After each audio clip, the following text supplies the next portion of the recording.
Nationwide has strategies built to help you save time. It's a game changer. Their timely market insights help simplify conversations with your clients. But sometimes actions speak louder than words. Crushed it. Own the thing. Behind the thing. Behind the next big thing. Invest in the backbone of the global economy. Brookfield. Own what's next. Fidelity active ETFs can shift and transform as markets do the same. They can cast a wide net, explore and uncover new opportunities, adapt to risk, and leverage the full power of fund managers and research teams to pursue outperformance. Markets can change in real time. Make sure your ETF can too. I'm Ultima Morgan. Morgan & Morgan isn't just an injury firm. It's our family's life work. $30 billion recovered is something I'm proud of. But what I'm really proud of are the families we stood beside. Morgan & Morgan, for the people. Our world is undergoing profound changes and facing new shocks. This spring, 191 countries come together to discuss the future of the global economy and shape policies and solutions that work for all. Join the conversation.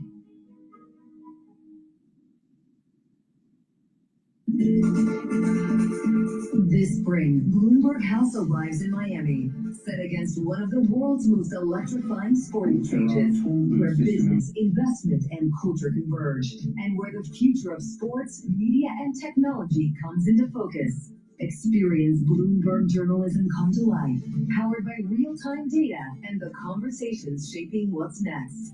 Bloomberg House Miami, April 29th and 30th. Connect with context.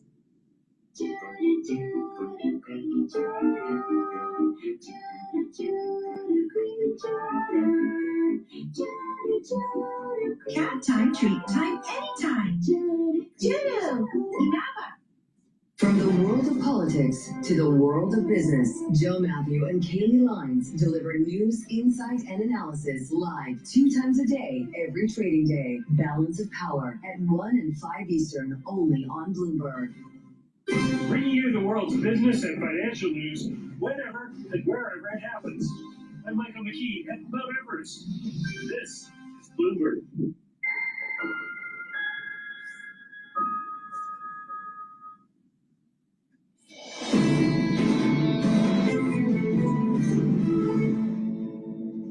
Every 1 day of service disruption, it takes about 3 days to catch up. Now we're looking at about 4.5 months with respect to the Strait of Hormuz to get all these ships, container, tanker, bulk, back into normal rotations. Once the strait is open, there's a lot of work to do in this supply chain. Real physical disruption, this market's looking through it. That was the Port of Los Angeles Executive Director, Gene Soroka. This market, the gains continue. Up 0.25% on the S&P 500. The run continues on the NASDAQ. 9-day winning streak on the NASDAQ 100, the longest since September 25. You make it day 10, the longest since November 2021. The NASDAQ this morning, up by 0.5%. Let's get you some morning movers. Yahira has more. Hey, Yahira. Hi, John. One of the biggest airline deals ever could be on the table. We're reporting that United CEO Scott Kirby has floated the idea of a potential merger with American, that he's talked to senior government officials about this. So you are seeing American up 8.5% in the pre-market, even though any deal would, of course, face intense antitrust scrutiny. And it's official, Amazon agreeing to buy the satellite firm Globalstar in an $11.6 billion deal as it tries to compete with SpaceX and its massive Starlink network. So you are seeing shares of Globalstar up 11% in the pre-market. The deal is expected to close. Hello, my name is DrPaulCottrell, and we are live streaming on Rumble, YouTube, and my website, the-studio-reykjavik.com. Thank you for joining. We're also simulcasting on X Spaces. If you want the mic, just ask for the mic. type in your questions if you have any questions. This is a live stream of the markets for the morning session. I greatly appreciate if you help support the work that I do by donating on my website, the-studio-reykjavik.com. All of these videos are for free. I have thousands of videos covering the news and how to improve your health and how to manage the tumultuous times in the financial market. So please help support the work. You can donate through Stripe, PayPal, or buy me a coffee. I have lots of products on my store. You can also purchase great supplements. I have ebooks and course material on immunology and pulmonology. So if you would, please share the links. Ask your social media to follow me. You can follow me on many different types of modalities. You can follow me on YouTube, Brighteon, Bitchute, and Rumble. You can follow me also on TikTok, Substack, Patreon, X, and GETTR. So please share the links, subscribe, and help support the work that I do. All right, so CPI, which was a couple trading set, what was yesterday, I think. No, was it Friday? I think it was Friday. Might have been Friday. But CPI data that came out was a little bit hotter than expected. But PPI data that came out today was a little bit lower. So it's interesting how consumer prices are a little bit higher, but producer price index is a little bit lower than expected. So basically, inflationary pressures are going down at the manufacturing level, the producer level, but inflationary pressures are still there for the consumer level. Now, what is interesting is that when you take out energy for the consumer, for CPI, actually there's a slight drop, about 0.1% for core CPI. So you're taking out energy, you're taking out food.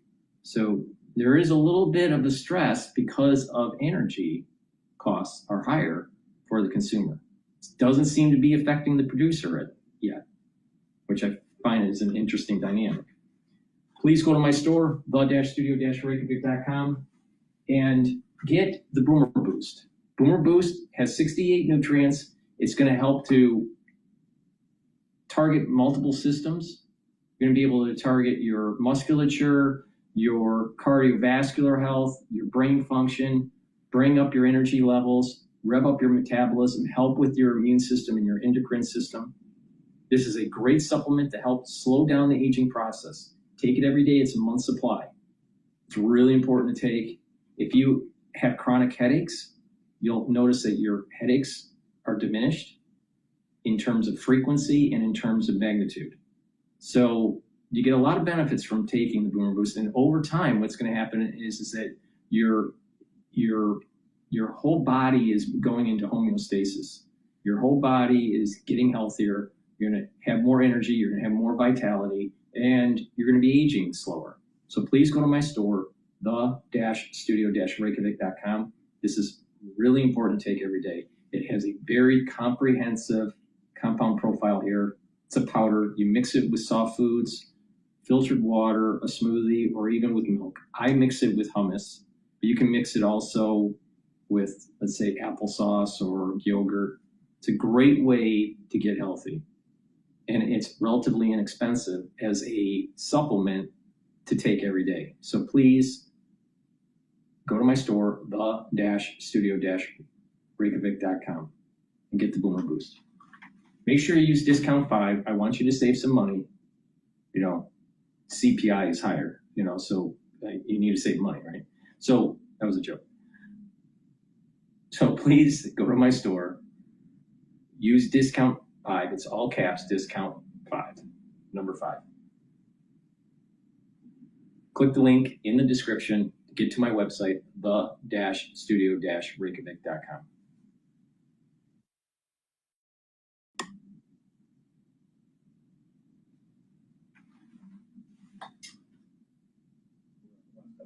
Evan, we spent so much time talking about the Federal Reserve. Just how relevant is the Federal Reserve to your outlook? I think the biggest shock, if you will, Jonathan, to our glass half full perspective would be an outsized move higher in interest rates. That doesn't seem to be something, at least the front of the curve, we're not as concerned about that. We're more concerned about what some of your other guests have talked about in terms of what happens with budget deficits, what happens with the back of the curve. We're in year 19 of the 10-year Treasury yield being below 5%. We've become accustomed, if anything, we've become incredibly desensitized to interest rate volatility. So the Fed, with respect to front of the curve, not really a big concern for us. We're more concerned about was there upside risk, if you will, if for example, the administration decides to get very aggressive with pro-growth policies that the bond market rejects. That would be more concerning to us than what the Fed may have to offer on a next couple of meetings basis. Eric, it's good to see you. It's always good to catch up, sir. Thank you. Eric Friedman there of Northern Trust Wealth Management on the Federal Reserve, the front end of the curve there. You can see on the screen, 380. Anchored around where Fed funds is right now at about 377, 380. This is a Fed that's not going to do anything anytime soon. As a market as well priced for it at the moment, at least on a 2-year yield. Looking at the situation in the Middle East, just how is the blockade holding up? Is it being tested? We were tracking one particular ship. What's the latest? Yeah, this was a U.S. sanctioned tanker linked to China, and it seems that it has made a U-turn. So everyone was talking about the fact that this is going to be a huge test of the blockade. Does the blockade allow this sanctioned Chinese vessel through? And it looks like it's a no. And it U-turned, so not being able to make that journey out of the strait. The potential for escalation avoided, at least for now. On top of what we've seen over the last week, Bremo, the market rally continues. You talked about it earlier. This market's moved on very quickly over the last week. The prospect of more talks encouraging this market to move on even quicker. The fact that we had a blockade announced on Sunday or Saturday, and that Sunday night people came in, and I thought, wow, it's going to be a bloodbath. No, not at all. Actually, the end of the day higher yesterday. We're really close to where we were. We actually surpassed. We took out all the losses since the war began. It gives you a sense of where people's minds are at. This morning, just adding to that, the fact that there are reports that Iran doesn't want to escalate things. They're going to avoid trying to even have any ships U-turn to just avoid the conflict. And the fact, okay, U-turning, but at least there's nothing violent that's happening as a result of it. So people are looking at this and saying, next, earnings, let's hear it. Minds are firmly on the future, on the summer, a touch of summer in the air. In New York City, into the 80s later, with a splash of summer, right? I'm actually very angry about this. I would like spring to be spring. I don't want it to be 85 and humid, but you're right. People are just looking to I'll take the 85. I know. Yeah, and you're complaining about the aircon. Interesting. Okay. Let's see how comfortable you are. Let's make it 85 and humid in the studio. And we'll see if you're happy with that. There's a happy medium. It doesn't need to be 64. Okay. We can continue having this back and forth. Just a moment. I look forward to it. All right. Coming up tomorrow. I'm really done. Noam Dixon of State Street joined us. David George of Baird. Phil Camporelli of JP Morgan. And Fuji Sriram of Barclays from New York City this morning. Thank you for choosing Bloomberg TV. This was Bloomberg Surveillance.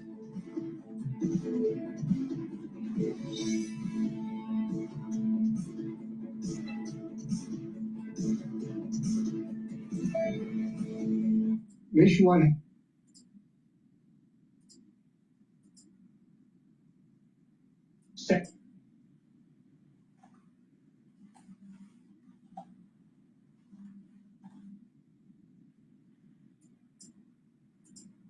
Okay, so the next video that we're going to go over is the currency collapse.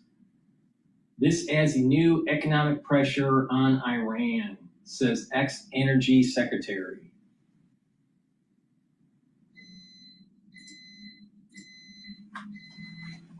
We're going to move right along. Welcome back to the show. Dan Brighteon, former U.S. Energy Secretary, and Steve Moore, host of More Money on WABC Radio. Dan Brighteon, how long before we starve them out? And, I went through some numbers. The potential losses from the blockade, they're bigger. They're 50% bigger than Iran's entire budget. Now, I don't know what that means exactly. I don't know what these numbers mean exactly, but they're pretty big numbers. And after a week or two, they're going to have to, top out their oil storage facility. They're going to have to shut down the nuts and the bolts. That's going to create great damage to their oil reservoir. I mean, maybe economic and financial war is going to be the final coup de grace here, Dan Brighteon. It very well could be, Larry. And I think the numbers you articulated earlier, roughly $400 million or so in oil exports, don't even begin to touch what they're importing from around the world as well. So we have to calculate that as well. When the president announced that he was going to blockade or block the Straits of Hormuz, that traffic goes both ways, both export and import. So we'll have to wait and see what that does to the Iranian economy. But I was looking at a few numbers today. It could very well accelerate the financial crisis related to their currency. I saw some stories today that banks are starting to limit withdrawals to somewhere between $18 and $30 a day. If that's true, and we're looking at inflation in Iran topping 50%, we could see a currency collapse very, very quickly. And that adds, again, a new level of economic pressure to Iran. Now, Steve, one of the other side of the coin is what's that do to the American economy? So I will posit, first of all, the CPI inflation report we got Friday, really outside of the energy in the war, was very benign. So that's not the problem. Financial markets have reacted relatively well. I mean, today, actually, the stocks are up a little bit. Oil popped up. It's hovering, I'll call it $100 a barrel, okay?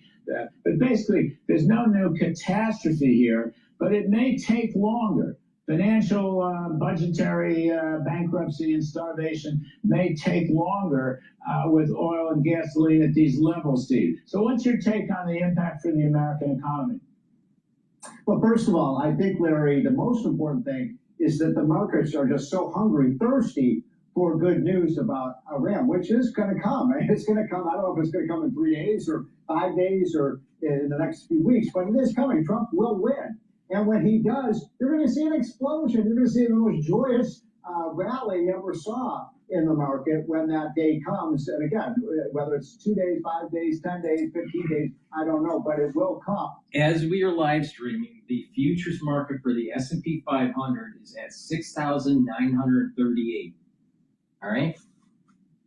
If you followed my advice that I've been saying since the United States got into this whole war with Iran, and you purchased equities, you would have made money. And I kept on saying to do it. But I also told you tactically how to trade the energy markets too, which is not easy to do. But just by buying into a broad index like the S&P 500 or Russell's or the Dow index or, you know, something that's broad-based, you would have made money. While everyone was saying it was going to be the end of the world and that it was going to be an apocalypse. And I said, don't bet against the United States. Never, ever bet against the United States. Now, why does DrPaulCottrell say this? J.P. Morgan in the late 1800s and early 1900s stated that when there was, you know, financial turmoil and the trusts were starting to go out of business, and there wasn't great regulation that was taking place. This is before the Federal Reserve came into fruition. All right. JP Morgan basically said, don't bet against the United States, ever. And it's the same as now. Don't bet against the United States. All these pundits that say that, oh, you got to go into cash and the dollar's going to weaken and or you have to move into Europe or all that. It's all bullshit. It's all bullshit. Never bet against the United States. So, just to make my point extremely clear, all right? The market, broad-based S&P 500, was around 6,500. It is now trading at 6,900 and futures 38. So let's just go 6,900. All right? It appreciated since the war, 400 points.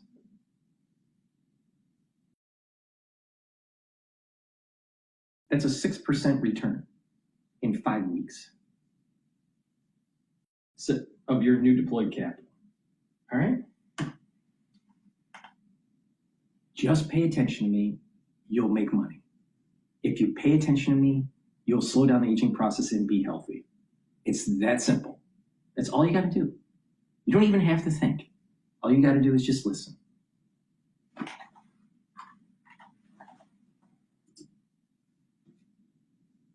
And that will solve so many problems. You will also see, in my opinion, and the Secretary is more of an expert on this than I am, But I think you could see that oil price, which is now hovering around 100. I think you should see it right back to about $70 a barrel within a matter of weeks. And so this is really just a very temporary situation with so many of the other things in the economy going right. And remember, at the start of the year, you and I, Larry, said we were going to see a blockbuster 2026, and I still believe the second half of this year, because of tax cuts and other things, could be exactly that. Dan Brighteon, I don't want to be too optimistic or too pessimistic, because I think longer term, Steve Moore is going to be exactly right. But it just strikes me that this thing could last longer. And I think President Trump has said as much, talking about his economic advisors during his interview with Maria Bartiromo. I don't know if we have any of that tape or not. But the fact is, it may take longer. And this will not come as easily. And I think you kind of have to be, as Mr. Trump was over the weekend, you really have to be honest with the American people, don't you? No, you do. And I think the president has been. Look, I think there is a plan. It will come to an end. I do think the president understands that, what's happening here is that, you don't have equivalent risk, I should say. We have spent a lot on this war. Americans have paid a high tax. We're paying more per gallon in refined gasoline and diesel today than we did just 2 months ago. We have spent an enormous amount of money on the national defense. We have sailors, we have Marines on the ground there. Those are very high stakes. You don't cash those in at half price. The president will finish this job. He has said he would, and I believe that he will. And I think that is the right answer. The strait must be open. It will be open. And I think the best case outcome here is going to be that it's open under American control. And when that happens, to Steve's point, oil will drop. It will come down back to where it was, perhaps even lower. I could see prices somewhere around $55 or $60 a barrel. And we'll start to see refined products follow that. And importantly, Larry, just another point, all the petrochemical products and the fertilizer products and everything else that's dependent upon this one strait, those prices begin to come down as well. Steve Moore, before we let you go, there's a priceless clip today of Mr. Trump ordering some DoorDash food. I want to play the clip and then get your take on it. This is a wonderful moment. Well, I want to thank you for the no tax on tips. It has helped my family out immensely, and I definitely appreciate it. Well, there's someone that understands what tax-free tips. There's a lady's been working for DoorDash. She went right to the Oval Office to make delivery. Mr. Trump is his usual gracious self, Steve Moore. At least somebody's helped selling the Republican tax cut plan. Well, listen, I think people are overjoyed about what's happening. This is tax season. A lot of people wait till the last minute to fill out their taxes, and they're starting to see the incredible effects of Trump's beautiful bill in terms of, less tax on their overtime, less tax on the Social Security, less tax on tips. And that is both a supply side and a demand side incentive for the economy to grow faster. By the way, you're a little more skeptical than I am that this can be over with quickly. But if it's going to take longer, and they're going to do this reconciliation bill, Larry, which I think you and I favor, let's put some economic growth stimulants in that, like the indexing of capital gains tax. Yes. That'll have a very positive impact on the economy and the stock market. Sometimes referred to as the Cutler plan, but we've got to have a skinny reconciliation bill is a really lousy idea. Anyway, that was a great ad for tax-free tips and tax cuts, a good ad. And Mr. Trump is very gracious. Dan Brighteon, thank you so much. Steve Moore, appreciate it. Let me show you something that makes me furious every time I see it. This is a real tax return from someone making $284,972 per year in a W-2 income. Take a look at this. Line 16, the federal tax alone is $85,231. Now you add in state tax, and the total tax burden jumps up to $114,000. That's All right, this is General Keane. The U.S. is now imposing a blockade on Iran's blockade, so how does that work? And will it be effective? Also, what does this mean for the ceasefire and potential peace talks? Here to break it all down, Fox News strategic analyst General Jack Keane is with us. General, great to have you. We know that the Iranians have mined the Strait of Hormuz. We know that we have minesweepers there. We know that the president has a main purpose, and that is to prevent the Iranians from selling any oil, to pretty much bankrupt them. My question from a strategic standpoint is, how do we enforce this and keep our Navy safe at the same time? Yeah, well, there's two phases to this operation, and you're seeing the first phase right now, which is the blockade itself. And the way that's working is CENTCOM has established a radio communication net that all ships trying to leave or arrive in the Gulf area will communicate with them. And as you indicated, if their intent is to pick up Iranian oil or transport it out, they're not allowed to do that, and we'll tell them where to park. If they test it, in other words, they come from the north, from Card Island likely, and they want to sail through the straits, and they're not responding to the guidance that CENTCOM is telling them, then we will board that ship. And we'll probably do it with Marines from helicopters, or we can do it from a seaborne as well. The fact is, people are not going to be able to get that oil out of there. That is a fact. And that is how this blockade will work. But here's the other piece to it, and why there has to be a phase two. Remember that the reason the merchant ships are not coming, these are the non-Iranian merchant ships, which are allowed to come now. And we'll see after 24, 48 hours that they're coming, they are likely not going to come. And why is that?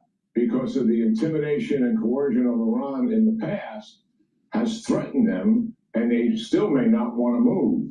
And so the second phase of this operation, the president has given a warning order to Admiral Cooper to do just what I'm about to say, and that is, one, clear the Straits of Hormuz, and you saw a couple of ships doing that over the weekend, and you mentioned it in the introduction, to get the mines that may be in that area out, and we have underwater drones trying to identify some of these mines that the Iranians planted that are not tied to anything, they lost control of them.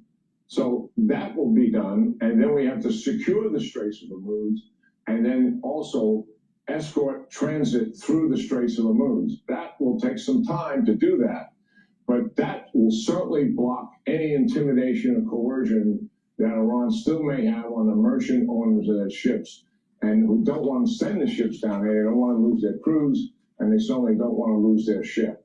So there's two phases to this operation, and it's estimated that while we'll start the escort, Sean, at some point we would turn that over to allies and partners. And there are sufficient allies gathering to come, despite their initial reluctance. They're finally getting into this thing, and that will take place over time.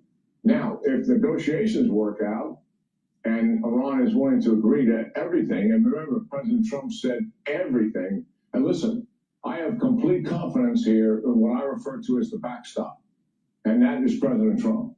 He is the backstop here. Nobody on our side is going to make any deal in terms of the specifics without checking with him, and he's going to make sure he's getting everything that he wants here, and he has laid that out time and time and time again. So I've got confidence in that, and part of that, if there is a deal, would be Iran would open up the passageway so transit can take place. And remember, two things here. Iran can have ships transit through, but they can't control it. They don't designate who can move through or when they move through, and certainly no toll arrive. They have got to back off completely. The United States backs off completely at some point, and the Straits of Hormuz is open to the Sea of War Bible, that is free transit through the Straits of Hormuz and nobody controlling it. That is the end state here. It seems to me, General, that that would be very achievable for the U.S. Navy, especially because we are not going to actually create a blockade where our Navy, at its narrowest point, the Strait of Hormuz is, what, 20, 24 miles wide. That would make our ships probably a fairly easy target. We would not give them that, quote, moral victory that they would have in their eyes. It's going to be at whatever point we decide. We would board any ship that picked up any oil from the Iranian oil, probably Cargill, and I think you're probably correct about that. So the blockade is going to be very different than putting the U.S. Navy in harm's way in any way. Now let's go to the other issue that has been the major sticking point, and that is the 460 kilograms of enriched uranium. I've gotten mixed messages from people that are very smart. Some say that we have eyes on it at all times. There's no need to go in there and extract it if they don't hand it over. We can entomb it even further to make it that much more difficult for them to ever get near it. What are your thoughts? And I know for the president, I know that he has said weeks, not months, that this conflict will come to an end. Do you see that still being achievable, even if the blockade stays in effect? Oh, it's very achievable, and it's something that has to be achieved. It's not achieved by negotiation. Listen, I don't believe for a minute that President Trump would leave office and leave 1,000 pounds of nuclear, highly enriched uranium capable of 60% enrichment, capable of being a dirty bomb today if it was used. That's a conventional bomb with radiation associated with it, and with the potential of it being weaponized very quickly. I don't believe President Trump would ever consider leaving office after that. He's going to get that out of there one way or the other.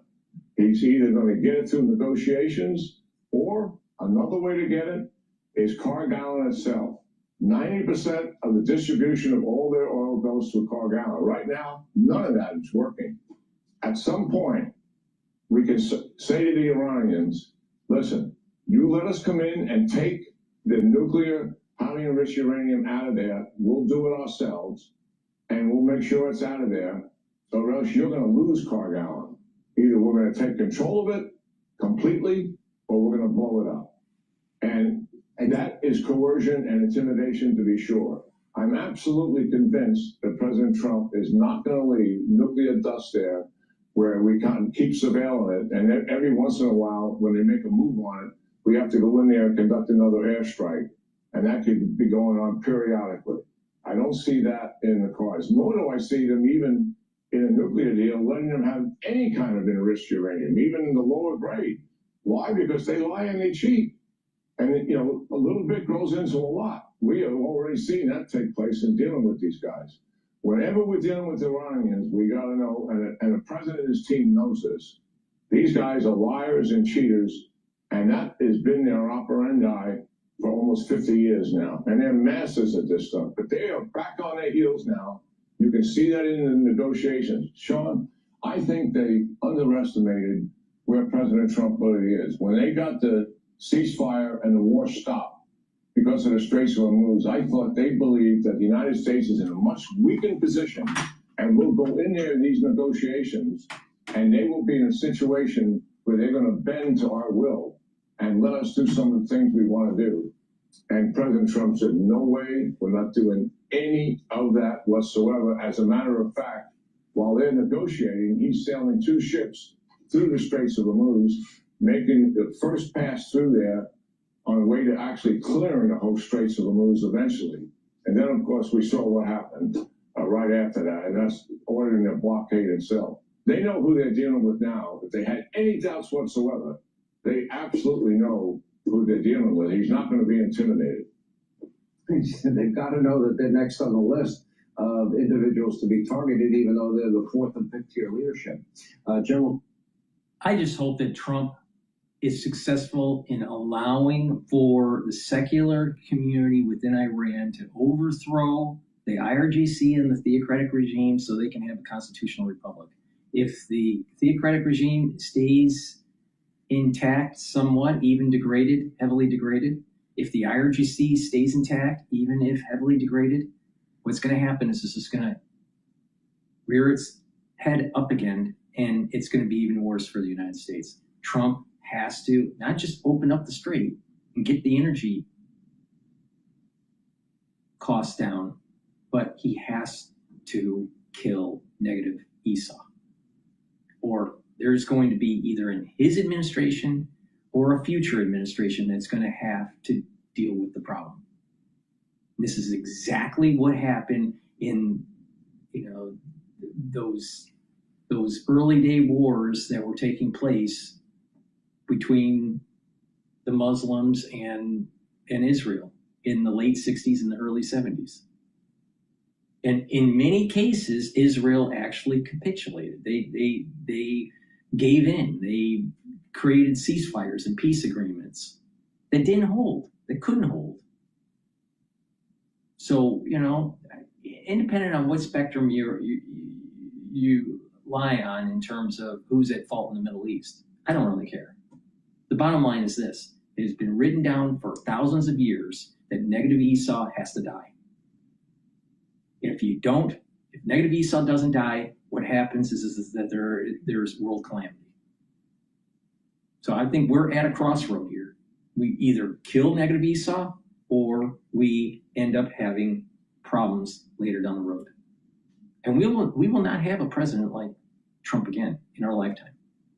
We're going to have a weaker president, not a stronger president. So if Trump doesn't do it, then we're going to have problems down the road. Please go to my store, the-studio-reykjavik.com, and get the heirloom barley. Heirloom barley will help to detoxify your body, bring down inflammation, and soak up free radicals. This will help with your immune system, your endocrine system, help with your cardiovascular system, help with recovering after a workout, help with your joint health, because by bringing down inflammation, you're improving your joints, because chronic inflammation at the joint level will actually erode the cartilage. You don't want that. Bringing down inflammation and soaking up free radicals at the brain level is going to help improve your brain function. A lot of people don't realize chronic inflammation at the brain is going to cause problems with the blood vessels within the brain. It'll cause problems with folding proteins, so you'll have more misfolded proteins in amyloidosis, you'll have more plaque buildup, and early onset of dementia. You don't want that. Trust me, my father died from dementia. It sucks. It totally fucking sucks. All right? So you don't want to die from dementia. It's a bad death. All right? So please go to my store, the-studio-reykjavik.com. Get the heirloom barley. Keep that inflammation down. And the earlier you do this and the longer you do it, the better your body will be, the healthier you will be. Another great product that I have is C60. You can get it in extra virgin olive oil, avocado oil, and MCT coconut oil. You can get it in a 2 ounce, a 4 ounce, or an 8 ounce configuration. It is cheaper per ounce at the higher ounce configuration, so you can save some money. But take a teaspoon a day. I've been doing this protocol for 10 years. I started taking C60 in 2016. Teaspoon a day, every day. All right? And what this will do is soak up free radicals. It's 1,000 times stronger than vitamin C. It's going to improve your tissues and your cells, bring down stress, bring down that inflammation that builds up in the cell, and you're soaking up those free radicals and improving your mitochondria, so you're going to have more energy. So you are targeting a very important point of aging, and that is mitochondrial health. Mitochondrial health declines when you age. But if you can improve the mitochondrial health by taking C60 and some of the other supplements that I offer on my store, you are reversing and improving that. You're reversing the decline of the mitochondria, and you're improving the health of the mitochondria, so your energy levels are going to go up. Your cell metabolism improves, and your organ systems, endocrine system, immune system improve. At the vascular level, by soaking up free radicals, you're reducing the concentrations of oxidized LDL. So you're reducing plaque formation. So your cardiovascular health improves. You get better blood flow to your brain. Your brain, healthier mitochondria within the neuron. So you have more neurotransmitters, more energy. You'll have better neural connections. Your brain function will improve. So you get a lot of benefits from taking C60. And you can stack it with the heirloom barley or the Boomer Boost. It's a great stack. And C60 helps with the basal layer for your skin, so you look younger. And this stacks well with the resveratrol for the basal layer. Now, also, heirloom barley can be stacked with the Boomer Boost. That you'll get added benefits of controlling your A1C levels, especially if you do some resistance training. So I just gave you great ways to slow down the aging process and get healthy. So please go to my store, get the heirloom barley and the C60. Make sure you use discount 5 and you get $5 off any order. Go to my store, the-studio-reykjavik.com. All right? You follow my advice, you will slow down the aging process and get healthy. And therefore, you will not need pharmacopoeia. You will not need to rely so much on standardized modern medicine, all right? You will, over time, actually have less healthcare costs in your geriatric years when you improve your health. It's a holistic approach. Proper diet, proper exercise, stay away from processed foods, stay away from sugary foods, drink filtered water, learn new things, try to get into parasympathetic mode through spirituality or through some sort of mindfulness. It's really important to do the resistance training and the cardio, but more resistance training. You want more, about 65% of your workout should be resistance training, not super heavy weights. All right, that's bad for you. Lifting super heavy, it will cause damage. But doing resistance training and about 35% doing the cardio, make sure you do balancing and stretching exercises. When you take this holistic approach, everything is aligning just perfectly for you to slow down the aging process. Now, if you don't want to pay attention to me, you will have to rely on allopathic medicine. If you pay attention to me, you will save money in the long run. If you pay attention to me with the markets, you would have made money instead of listening to a bunch of people that are fearful. What is the key lesson here? The key lesson is when you look in the mirror, your situation, either health-wise or in terms of financial situation, is 100% on you and what you decide to do. It's not someone else's fault. You take ownership, you take extreme ownership of it, of your situation, and move forward.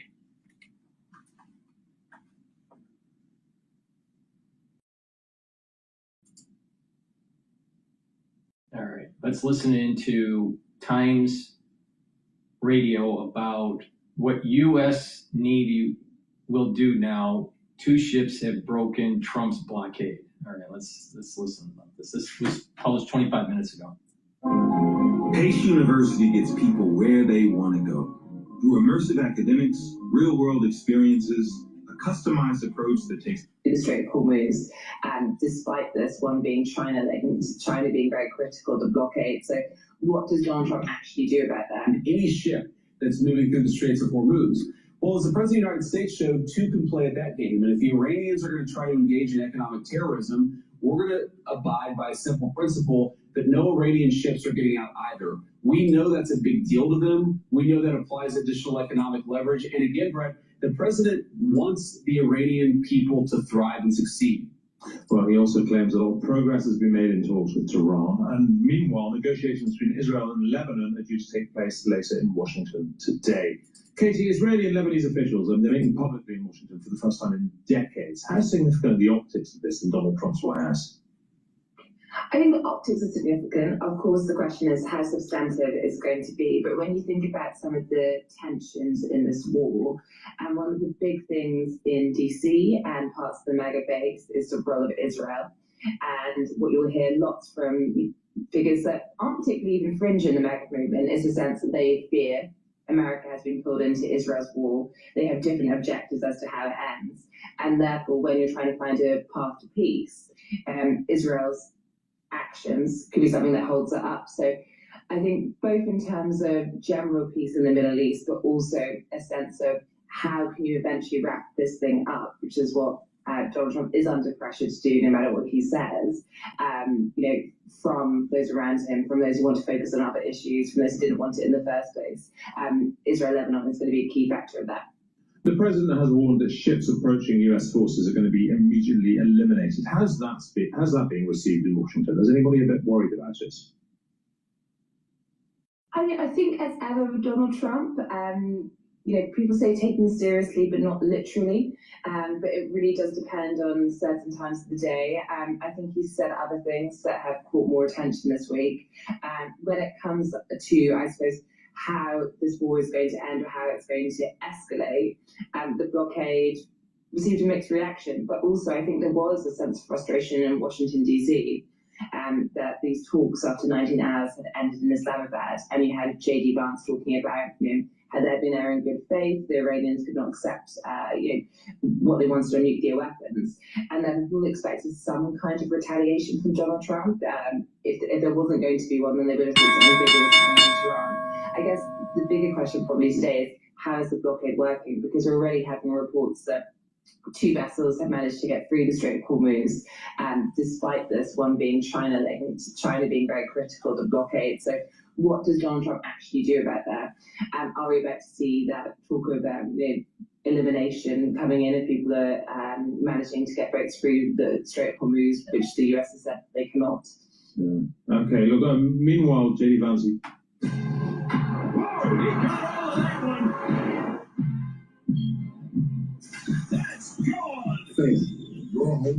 Okay, look, meanwhile, JD Vance has also been joining in on Donald Trump's argument with the Pope. He's saying the Vatican should stick to matters of morality. Does he feel a war is not a matter of morality? You probably have to ask him. All right, I'm going to pause Times Radio at this moment. The markets are open. The S&P 500 is trading at 6,906. Again, if you paid attention to me 5 weeks ago, you would have made 6% today. Okay? All right? Today, you would have made 6% if you paid attention to me 5 weeks ago. So, VIX is trading at 18.24. Euro USD is trading at 117. Japanese yen is trading at 158.84. So currency markets are stable. Oil is now trading at $95.73. Bitcoin is 74,000. Natural gas is trading at 2.6. All right, so what do I think is going to be happening with oil? I think that there is more down pressure because of the blockade and Trump putting pressure on Iran, and Iran hasn't retaliated. As long as that continues, then we're going to be in this 95, maybe even go all the way down to 94 range. But any retaliation from Iran or the United States having to use kinetic force with the blockade or to attack certain positions or certain installations within Iran, oil will go up, right? But it would probably be fleeting. It'll probably go up and then come back down. So it's very possible that we have a trading range at around 95 to about 100, all right? But there's more down pressure than for it to appreciate. So it's relatively stable. It's been hovering at around 95 to about 98. So there's probably a trading range, potentially, depending on what happens in the news, anywhere from 94 to 100 with WTI. Now, natural gas is up today, and the intraday low was 2.575. We're getting into the summer season. Normally, natural gas is lower. So I suspect that will continue to fall. All right. So it might be advisable to maybe think about shorting natural gas right now.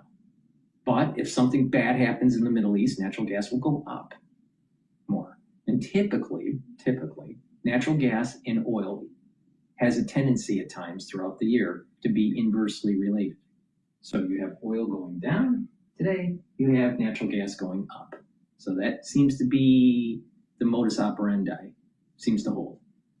Okay, with that, let's continue. Oh, I want to mention what my year-end target is. I've been saying this for a long time, 7,400 to 7,800 for year-end target for the S&P 500. It's probably closer to 7,800. Now, the next support level for the S&P 500 is the 6,600 support level. So if things get bad in the Middle East, there should be a support level at 6,600. Now, there's going to be a resistance level that we're going to be testing. That's at 7,000. Right now, it's trading at 6,908. And the futures, which is always a little bit higher than the actual cash market, that's trading at 6,945. So we will be testing it. in a few days, as long as we get good news in the Middle East. But we will be testing it, and I suspect it will bounce off of that a little bit. It'll come down and then retest, bounce around, and then if everything's positive in the Middle East, it's going to surge past 7,000. Okay, with that, let's continue on with Times News. Mass morality. Well, of course, a war is a moral matter, but I think there's more than one person, or more than two people in Donald Trump and J.D. Vance who have questioned, in the past, the role of, religious figures getting involved in political situations. Now, the Pope, I think, is going to have an opinion on war. It clearly has a moral factor to it, but it's also something where politicians make decisions. So I think that's just an area where we know that Donald Trump has for a long time not taken too kindly to this Pope. We know that there is a sense in MAGA that they have got an American Pope, but one that is critical to them, and that has not landed well. But I think what I find quite interesting in America, actually in the past couple of weeks, I was in Texas, for example, looking at James Tallarico, who is a Democrat candidate, who's been picked to be the official Democrat candidate for the Senate race in Texas, and he talks a lot about faith in God. And his church, which I went to, is a lot more about kind of how MAGA is not true to God and what he would want. And we are, I think, having the debate about, the intersection between politics and faith is becoming, I think, more and more prominent here in the US, with the left also getting involved. Moving on, Katie, let's turn to our Trumpian moment of the week. This incredible moment in the eye of history is truly one of the great honors of my life. What have you got for us, Katie? Well, you already mentioned the Pope, and Whoa. what's that? I just built a budgeting app in Base 44. Guys, maybe just built an app. Impossible. Now, my take on the Pope, my quick take on the Pope, all right? He's an American citizen, so he has the freedom of speech. If he wants to say something bad about Trump or his policies, it's his American God-given right. No pun intended. As a leader of the church, of the Catholic faith, Pope Leo needs to understand we have a concept called the separation between church and state. All right? So just keep that in mind. There is a reason why people moved away from Christianity, and it was the over-proselytizing that was taking place. So there are more people moving towards religion now because they want God, country, and family in their life. They want to align themselves more with the Enlightenment, the philosophy of the Enlightenment, versus the postmodern philosophy, which is chaotic and disruptive and causes social decline. So there's a perfect opportunity for all religions, including the Christian religion, to understand that if you over-proselytize under this situation, if you overplay your hand, it'll backfire.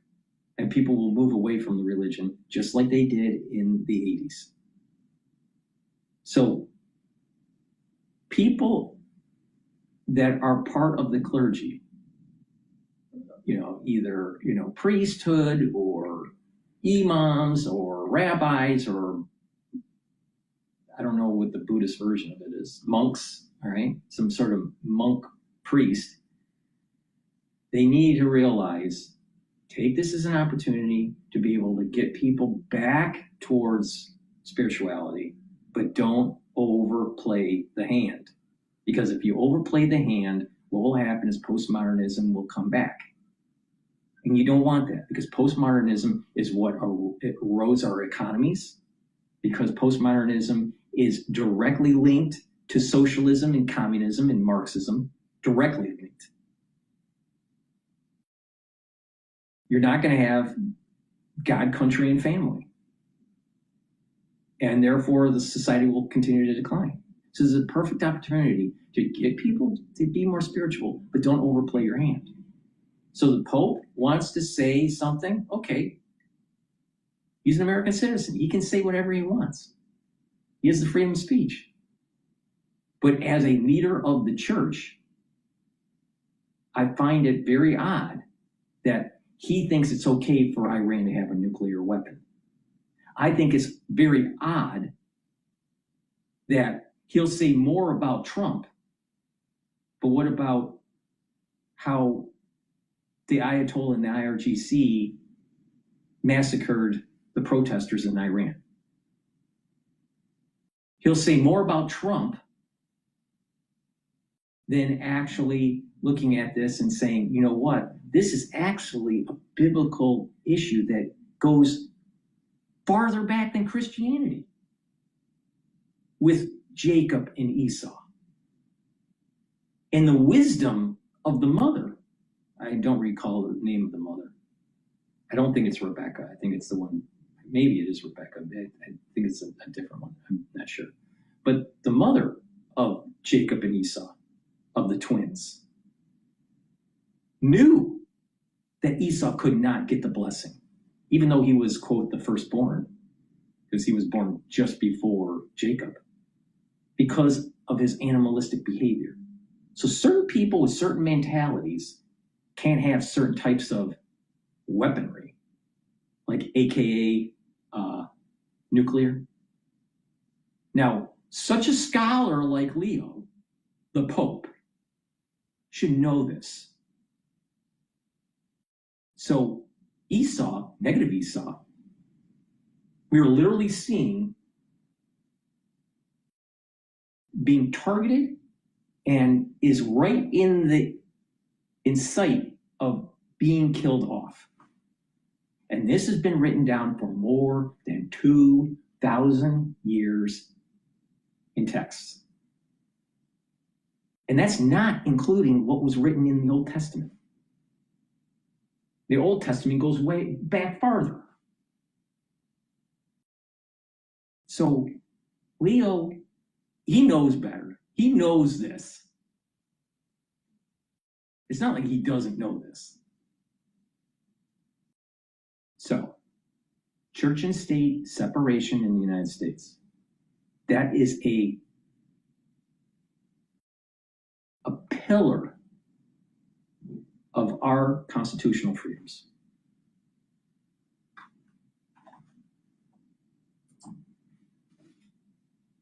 Clearly has dominated, but I think the other Trumpian moment of the week comes back to McDonald's. And yeah, so we need to kind of get the impression that the White House want you to talk about something when they're saying, oh, there's a special announcement. And so is it going to be at the war? And you just know in your bones it's very unlikely to be. And instead, this was on Monday, a DoorDash delivery allegedly of McDonald's to the president on what is tax week to try and accentuate the point of no tax on tips. What was... I wish Trump would stop eating McDonald's. One, because it's terrible for your health. Two, McDonald's has been a major force vector in big agriculture, and it actually drives up because of the accumulation of land and big ag. It crowds out the smaller farmer and the smaller cattle rancher. Big ag is not good. Big ag actually raises your prices, not lowers them. There's less competition. And that whole fast food industry is a part of it. But it's not just the fast food industry. But supporting fast food is not good for your health. But let's look at it from just the standpoint of just Trump. He keeps on eating McDonald's, he's going to have a heart attack. And I would like him to, get the job done before he has his heart attack. Plus, Americans are too fat and stupid. Do we need more McDonald's? No, we don't need more McDonald's. We need people to start eating properly and don't even eat out. Eat at home. Cooking your food at home is better for you. One, the ingredients are better. You'll be able to portion control. And not only that, you get added benefits. You have kinematics. You're making something. You're going through a process and making something. And the more complex the process is, the more of a finesse there is. Actually, you're improving your brain function. And people would say, huh? Why cooking food improves your brain function, DrPaulCottrell? Because you're actually thinking through a multi-step process and you're moving your body. When you move your body and you're going through multiple step processes, you actually improve your neural function. Instead of going to McDonald's, saying, I'll have a Big Mac and cheese with a large fry and Coke, that makes you stupid because you're not actually making it.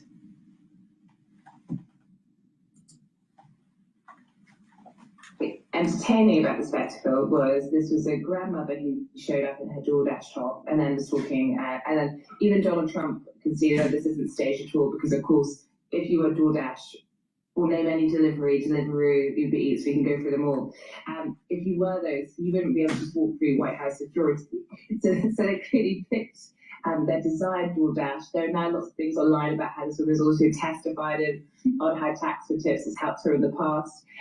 So this was a grandmother talking about it. But even for all the care and precision, there was a point where Donald Trump, as he does, was talking to the press about many issues, including how you should only have women in women's sports. And he asked this grandmother, and she said, "Oh, sir, I don't really know about that. I just care about tax on tips." So it didn't completely work out. Do you know what? I think we can actually hear some of that. Let's listen. Would you like to do a little news conference with me with these people?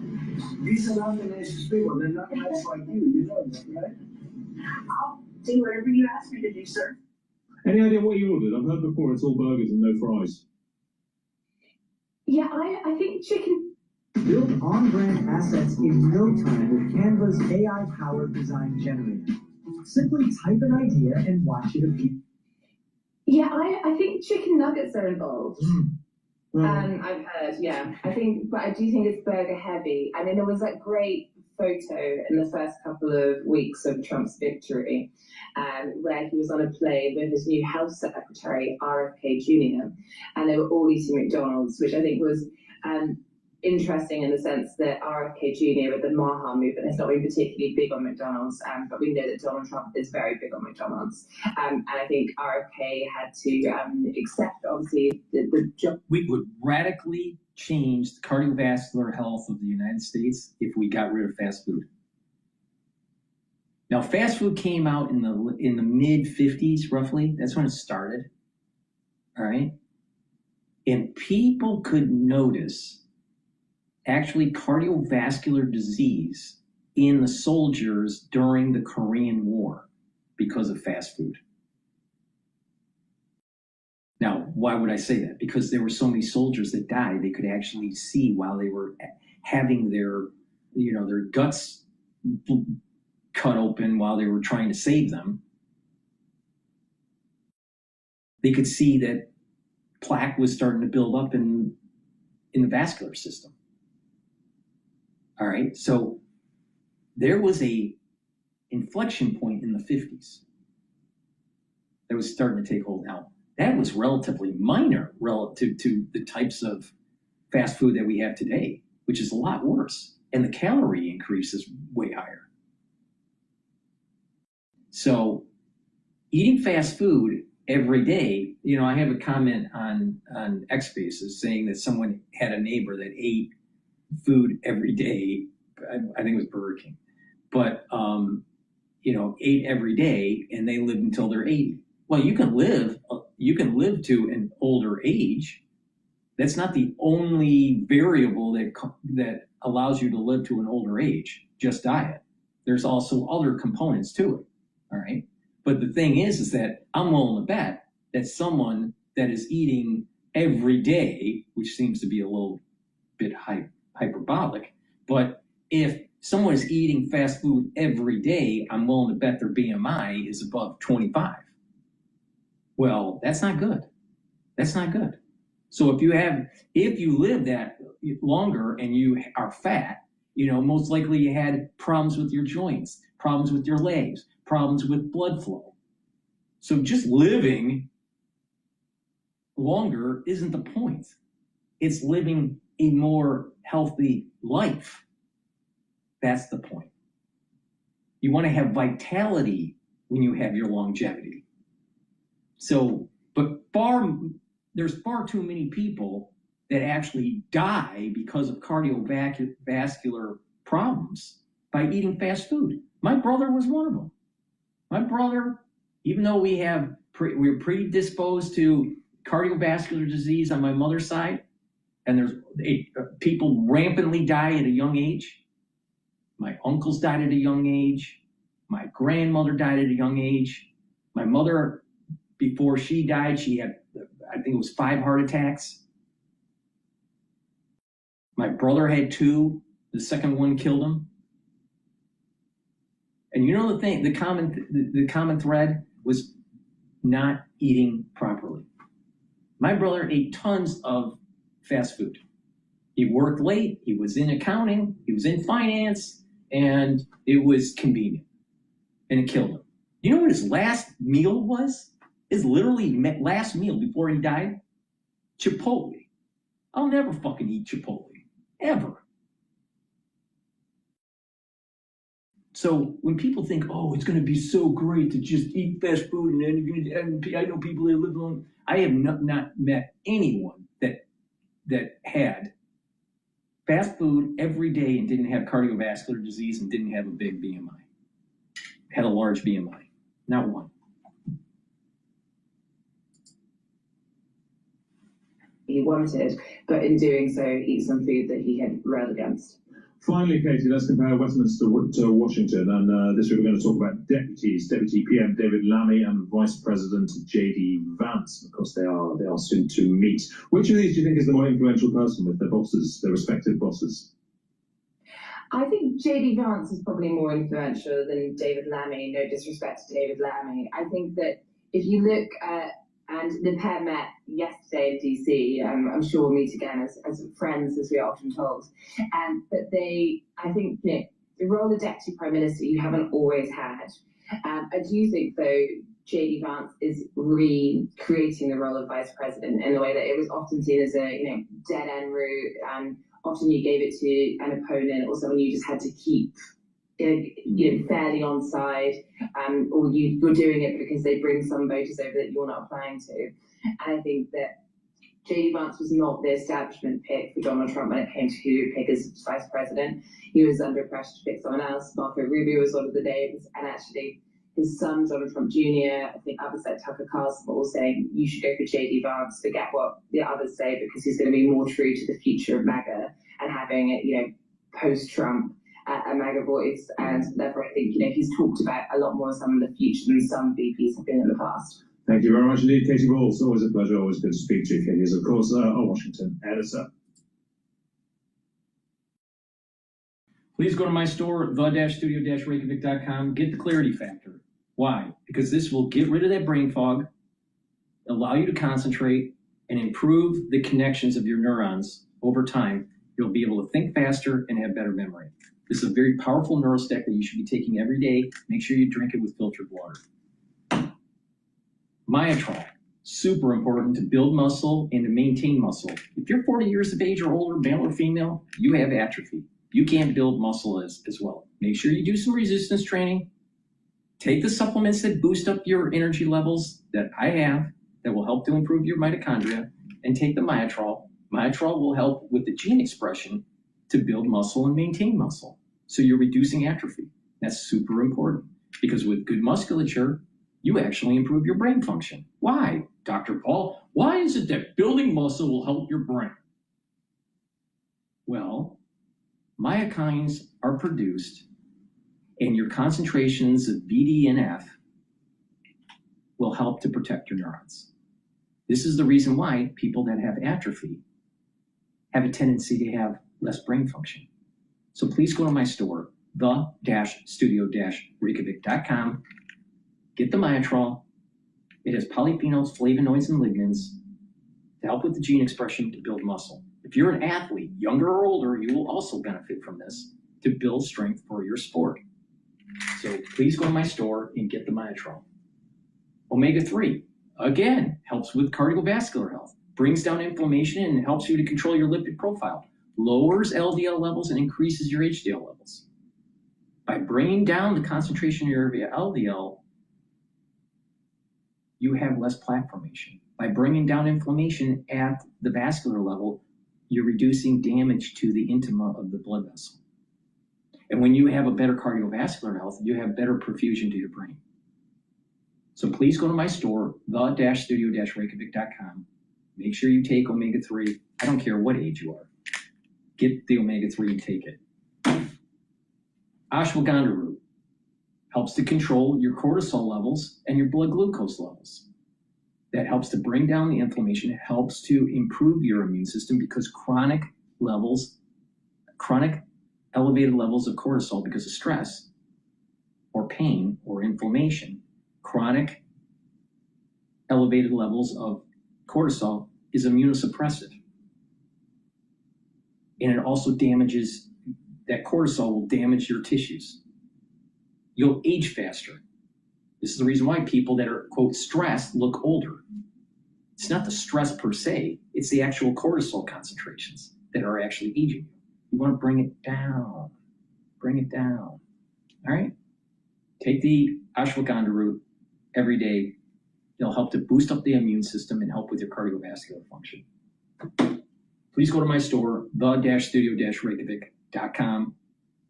Use discount 5 to get $5 off any order and stop eating the fast food like McDonald's. There's zero reason why you need fast food. Zero. Absolutely zero. Zero reason.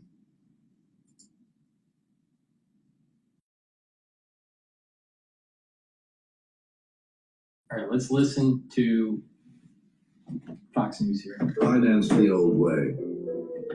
Finance the rent way.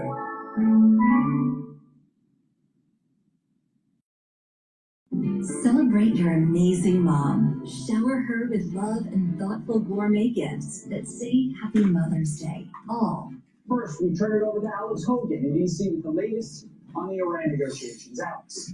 Good morning, Carly Johnson. Talks that future negotiations could be in the works or underway. So all of this changing hour by hour. But Vice President J.D. Vance says that the next move is still on the Iranians. We've made clear where we're willing, again, to be accommodating, and we've made clear where we absolutely need to see the nuclear material come out of the country of Iran. I think the team that was there, one that was unable to cut a deal, and they had to go back to Tehran, either from the supreme leader or somebody else, and actually get approval to the terms that we had set. Whether we ultimately get to a deal, I really think the ball is in the Iranian court because we put a lot on the table.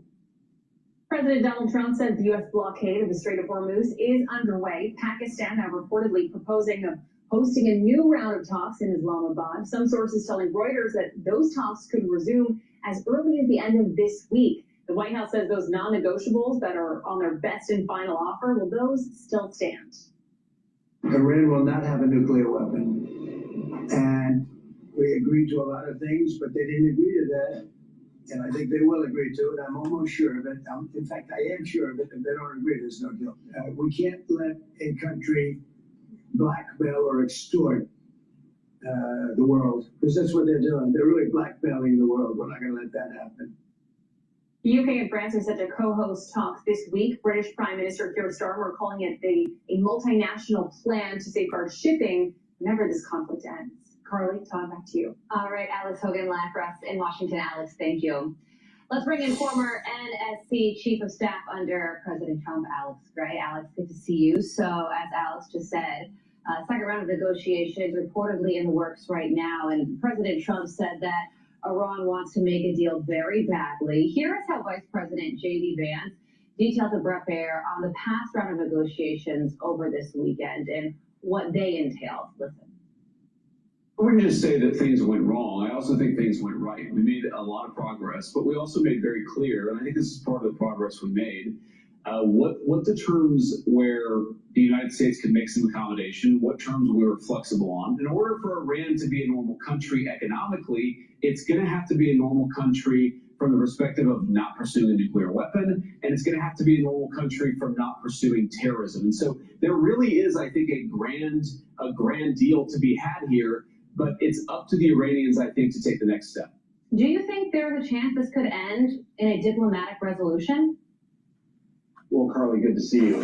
It always ends at the diplomatic table. That's how these conflicts end. And I do think there is a solution here. But as the vice president said, it requires the Iranian regime to act like something that it has not acted like for 47 years, which is a normal country that is interested in the interests of its people and the interests of the region. They can't be, because it's negative Esau. The Ayatollah, that whole regime has to be destroyed. Absolutely, it cannot be reconstituted. That means actually destroying the Shia religion.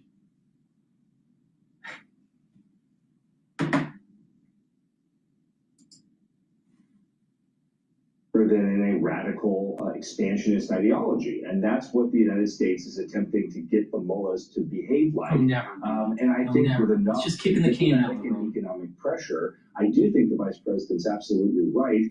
We will hopefully settle this at the diplomatic table, like all conflicts ultimately end. What did you think about the Vice President saying that part of the problem over the weekend was that the team of people that Iran sent to negotiate didn't have final say over being able to strike a deal or make a decision? Does raise some questions over who exactly is in charge. Well, I think that's been part of the problem, even getting a ceasefire. I think we have consistently seen as the Iranian leadership has been eliminated kind of one by one by Israel, particularly over the last couple of months. You have seen a difficult time with the command and control structure, even finding interlocutors who the United States is confident have the ability to follow through on the things they say they're going to do. And so this is absolutely a challenge. And I think not only that, but the Iranian negotiating style that we've seen for decades is always about buying time, leading the other party on, and trying to take as much time as humanly possible in order to get their goals accomplished. Yeah, and the red lines the Vice President made very clear have to do with everything related to nuclear, being able to obtain the already enriched uranium, and also vowing by Iran to never make a nuclear weapon again. So far, no commitments from Iran on that front. Yeah, no commitments. And look, I used to have this conversation with people when I worked for President Trump the first time. People would say, well, the president, is he really that adamant about Iran not getting a nuclear weapon? The president has said, going back to the Obama administration, when he was a private citizen, that it was a non-negotiable for Iran to have a nuclear weapon. This is something that he has been so clear on for over a decade. And so absolutely, there's no doubt that the president is going to make sure, as one of his going-in assumptions, the president's not going to ever allow Iran to be at the nuclear table. You cannot trust a regime that is that ideologically motivated and radical to have the most powerful and destructive weapons on the planet. Yeah, and then according to the Wall Street Journal, Alex, one estimate, the U.S. blockade of the Strait of Hormuz will cost Iran approximately $435 million a day, including $226 million in lost exports, mostly Breaking news. Crude oil and petrochemicals. IMF lowers world GDP to 3.1%. Prior was 3.3%. U.S. new estimate 2.3% was 2.4%. Euro area 1.1% was 1.3%. China 4.4% was 4.1%.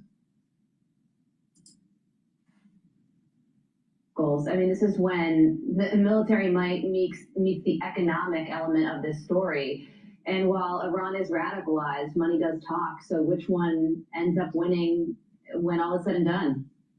Well, I think we've already won on the military side. We've accomplished our operational objectives. Economically, you see estimates of up to $500 million a day in losses. And there's something else that people need to realize. The Iranians have a limited ability. If they don't start exporting their oil within about 2 weeks, they are going to see structural damage to their oil capacity because the oil is piling up and it's having a corrosive effect on the storage tanks that the oil is kept in. So in 13 to 14 days, if they can't start getting their oil out, you have a permanent decapitation of the Iranian oil industry, and that is going to be catastrophic economically for them. So for structural reasons, you're going to see economic pain delivered to the Iranians in about 2 weeks that I don't think they're going to be able to withstand. Former NSA Chief of Staff under President Trump, Alex Ray, thank you so much for your expertise and your time, as always. Be sure to like and subscribe for all the Fox News latest on YouTube and catch full shows streaming now on Fox One. Yeah, let's listen to Something I used to. Yeah, well, in addition to the Pakistani Prime Minister, the Defense Minister now has also confirmed that there is an intense effort underway to bring the parties together. What we know is that it could happen as early as the end of this week, even into the weekend.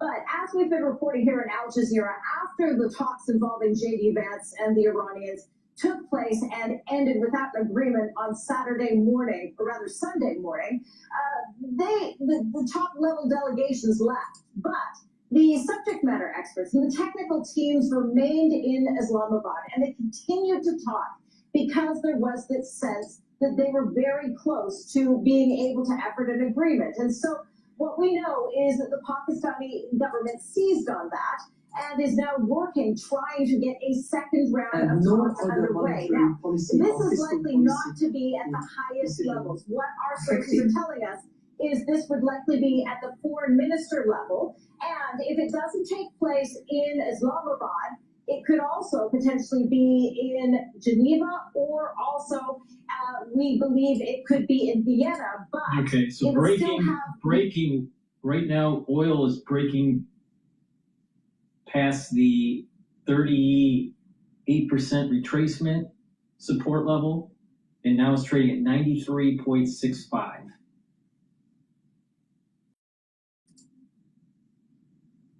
Far, there is no sort of rough timeline on a date or what the talks could consist of. Still, there is planning in the works, and there is new urgency given the United States blockade of the Strait of Hormuz and the fear of escalation, wondering and questioning just how far the United States will go to enforce it and how Iran could react. Right, Kimberly, thanks very much for that update. That's Kimberly Halkett there from Islamabad. Over to you, Ali, in Tehran. What about the Iranian side? What are they saying in terms of diplomacy? Of course, just after the Strait of Hormuz has been blocked by the US, but also reports that there seem to have been sticking points on uranium enrichment, Iran wanting a 5-year pause and the US asking for 20. But so there are a lot of speculations going on with respect to the talks in Pakistan or in any other venue, because what's on the table right now is two venues at least, Islamabad and Istanbul. But we're not hearing any confirmation from the Iranian officials regarding the next step, or let me say, the next round of negotiations that's said to be on a technical level. But what we are understanding from our sources is that, first of all, there are quite some points that are bridgeable. One of them is the enrichment issue. Now, regardless of the years, because what's being circulating in media is that the United States wants 20 years, the Iranians are offering 5 years. Probably this is not completely accurate. It could be accurate partially, but it's not completely accurate. At the end, there is a possibility to reach somewhere on this level. The other issue, which is very crucial, is also the management of the Strait of Hormuz and how the future of the strait is going to be. The Iranians are insisting, and actually they are taking measures in this regard, and the Supreme Leader, the new Supreme Leader, Mustafa Harangue, said it clearly that the future of the strait is going to be different than before. And to them, this is right now a main issue on the table. So these are the issues that are going to be discussed. Plus, of course, the highly enriched uranium, the quantity which exceeds 450 kilograms, and are said to be buried in one of the destroyed Iranian nuclear facilities. Businesses often rely on multiple applications. It can be overwhelming stitching together and making real use of that data. AI simplifies this. ROAI. So what's going to be removed from the table is actually interesting, because in a way or another, we are watching this whole situation getting to a very dynamic negotiations reality, but still there are issues that are going to be hurdles, such as Iran's ballistic missiles and Iran's support to its allies in the region at the time when Israel and Hezbollah are still in the middle of a battle in Lebanon. All right, thank you very much, Ali Hashim. That's the update there from Iran's capital, Tehran. Let's now go to the White House. That's where our chief U.S. correspondent, Alan Fisher, is live for us. Alan, so the U.S. has had a few days to mull over these talks that were held in Pakistan. Does it still have the same position, or is there any budging on that position at all? Look, I think if anyone took a glimmer of hope from the collapse of the talks in Islamabad at the weekend, it was that neither side walked away and said, that's it, we're done. So that leaves some room for manoeuvre, clearly. And we have 8 days left of the ceasefire. Donald Trump made it very clear when he spoke outside the Oval Office about 24 hours ago that his intention is that Iran will never have a nuclear weapon. It's something he's campaigned on, it's something he's talked a lot about. But what we're hearing from reports is that J.D. Vance offered to the Iranians that they wouldn't enrich uranium to nuclear weapon grade over the next 15 to 20 years. Now, we're told, and we've heard it in our own reporting, that the Iranians offered 5 years. Now, that's not acceptable. So maybe somewhere in the middle there. For the ones that are watching the telemetry version of the live stream, you'll notice that the future CL, that's the WTI crude future, it broke the 38% support level and is now trading at $92.21.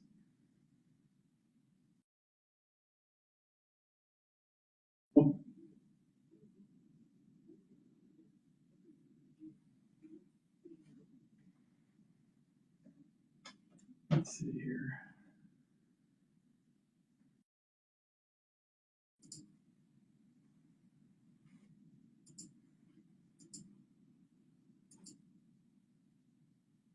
Years are the minimum. Donald Trump would like to see more than that so that he can say that his deal was better. And of course, he's put Iran back where he believes it should be sitting in the region. It's very controversial. There's still a lot of work to be done, still a lot of technical points to be discussed. But it seems that things are moving towards another round of discussions, and that will give people some hope over the next 8 days. Yeah, certainly that seems to be the indication for now. Thank you very much, Alan Fisher, our chief US correspondent there in the White House. Qatar's Prime Minister Mohammed bin Abdulrahman Al Thani has urged Tehran to return to the negotiating table, and he made the comments during a call with Iran's foreign minister. A spokesman for Qatar's foreign ministry says the US and Iran need to reach a solution to open the Strait of Hormuz. What is happening right now is certainly not conducive of ending the blockade of the Strait of Hormuz, but we have always said that there needs to be a sustainable solution that guarantees that no party is able or willing to block movement through the strait. When it comes to the call between His Excellency the Prime Minister and the Iranian Foreign Minister, in the call we reiterated our position in condemning any attacks on the sovereignty of Qatar or any neighboring country. We reiterated our support for the ceasefire, and we urged the Iranian side to engage fully in the talks, as we have said of the US. The United Kingdom and France will hold a joint video conference on Friday to address the Strait of Hormuz crisis. Emmanuel Macron and Keir Starmer will chair the talks in Paris. The summit will bring countries that want to secure safe passage in the Gulf waterway and a negotiated end to the conflict. On Monday, Starmer said British ships will not participate in the US blockade. In the next hour, the US Secretary of State is set to join a meeting in Washington between Israeli and Lebanese ambassadors, but both sides have conflicting goals. Lebanon has demanded a ceasefire before talks begin. Israel hasn't halted its attacks on southern Lebanon or addressed withdrawing its troops from the area. Zaina Khalid reports from Beirut. There's been no let-up in Israeli strikes. Israel says the conflict with Hezbollah is continuing. We're going to pivot over to some local politics in New York City about Mandani. Please go to my store, the-studio-reykjavik.com. Get the structural nanosilver drops and lozenges. If you have a throat irritation because of the allergy seasons or even the cold season, make sure you use these. They will help to neutralize and help to protect your oral pharynx. You can get it in cherry flavor, honey and lemon, and also in blueberry. Now, the lozenges are a little bit larger than the drops. And you can get them in Manuka honey and also in orange splash. So please go to my store, the-studio-reykjavik.com. Get the drops or the lozenges. They're made from structural nanosilver. They'll help to neutralize and help to protect the epithelial cells in your oropharynx. Super important to help to boost up that immune system. But again, it helps to neutralize. Super important. These are better than the other lozenges that you may purchase at the store. So please go to my website, the-studio-reykjavik.com, and get these drops and lozenges. Also, get the vitamin C and magnesium. This will help to boost up your immune system. Vitamin C also helps with the health of your skin, and magnesium helps with brain function. Magnesium and zinc also helps with brain function and boosts up that immune system. You can stack these together. Super important to boost up that immune system. And magnesium will help to improve the efficacy of vitamin D3. And that's super important. So please go to my store, the-studio-reykjavik.com. And also, I have structural nanosilver soaps to improve your skin. And again, it helps to neutralize. You can get it in lemongrass and also in peppermint. So please go to my store. Make sure you use discount 5. All right, let's listen into what's going on with affordability due to socialism.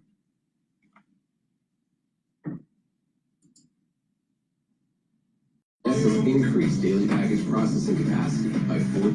Tabor, co-founder of the American Real Estate Association and a broker at Compass. Today, your 20th anniversary as a real estate agent. Yay, 20 years. Love it. Congratulations. We've been together for years. All that time almost. Happy to celebrate with you. Thank you. It's great to be here for that. Let's talk about that because you're licensed to practice in New York and in Florida. Right. You are the person that has witnessed this exodus the most. What do you say? Well, there are different baskets of people. But in New York, we still see that there are people who want to be here, who are here for work and for their life.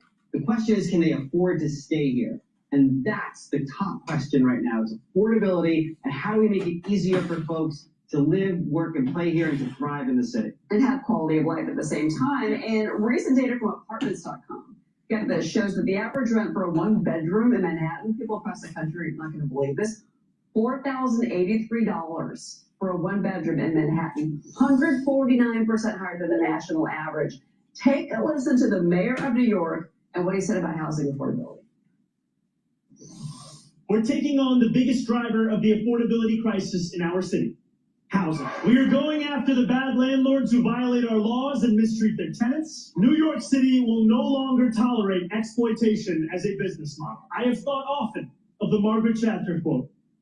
The problem with socialism is that you eventually run out of other people's money. If anything, my friends, it seems that you eventually need a socialist to clean up the mess. Jason, your reaction to that? So as I travel the country on an affordability tour, tomorrow I'm talking with 2 governors, one Democrat, one a Republican, one from the mid. Mayor Mondani is a communist, antithetical to the Enlightenment, antithetical to our Constitution. Our Constitution's bedrock is the Enlightenment. Mondani wants to erode your property rights. Mondani is a pig. Napoleon the pig from Animal Farm, where he thinks that he's going to be able to push out the capitalists and the socialists are going to be able to run the farm. But what happens? Corruption, the animals get upset, there's an overthrowing of the regime. Mondani is what was warned in Animal Farm. Beware of the communistic pig.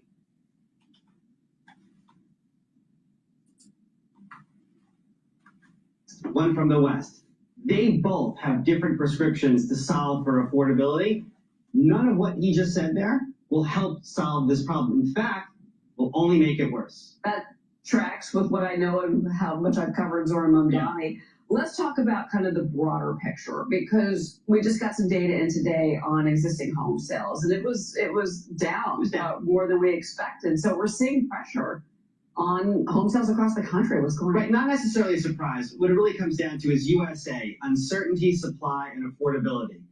These three items are hanging over the market right now. You have plenty of buyers that want to buy. They're having trouble finding a home. They're having trouble affording a home. The mortgage rates need to come down for more of them to be able to buy that home. So there's a lot of these question marks out there right now. But when you buy real estate, it's about confidence in the American economy. When people feel confident, they're more able to step forward and make that purchase. Right now, you have some uncertainty in the air, too. And this is the spring selling season, which is somewhat of an issue. White House economists say we're really across the country, we're short about 10 million homes. Yes. Do you agree with that? So we have a massive supply shortage in this country right now, and that's really what we need to focus on. Rezoning, figuring out how to add more supply. It's not just about building, it's about where you build and how you build, and fighting NIMBYism. That's not in my backyard. Because most people in this country will agree. You ask them on the street, yeah, let's build more, let's add more supply. Oh, but don't do it next to my house. Do it somewhere else. Yeah. Fighting NIMBYism is a big part of solving for affordability in this country. It's interesting that you say that, especially with what we're seeing out in California that's been playing out in Los Angeles. Yes. The fires. Let me ask you about this. There's a piece in HousingWire.com talks about. Well, think about this. All right. The 80s and the early 90s, for the ones that had homes and had, good jobs, what area would you say that was vibrant where it had a lot of multiculturalism? There seems to be a correlation between less multiculturalism in some of these areas and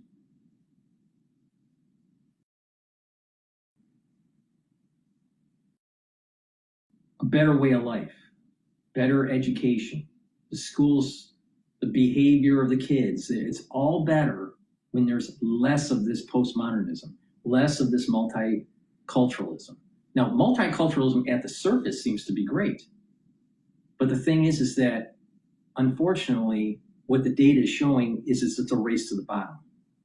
It's a race to the common denominator. Things don't get better. Things get worse in terms of the schools, the property values, the upkeep of the city. So there's something to be learned from this, that this idea of relativism, of this hyper diversified culturalism that is taking place has eroded the economic viability of many cities. The crime goes up, the school system goes down, the kids learn less, the behavior of the kids start to go down. These are all common themes. So when people say not in my backyard, well, they're starting to realize, wait a minute, things were better in the 80s and the 90s than now.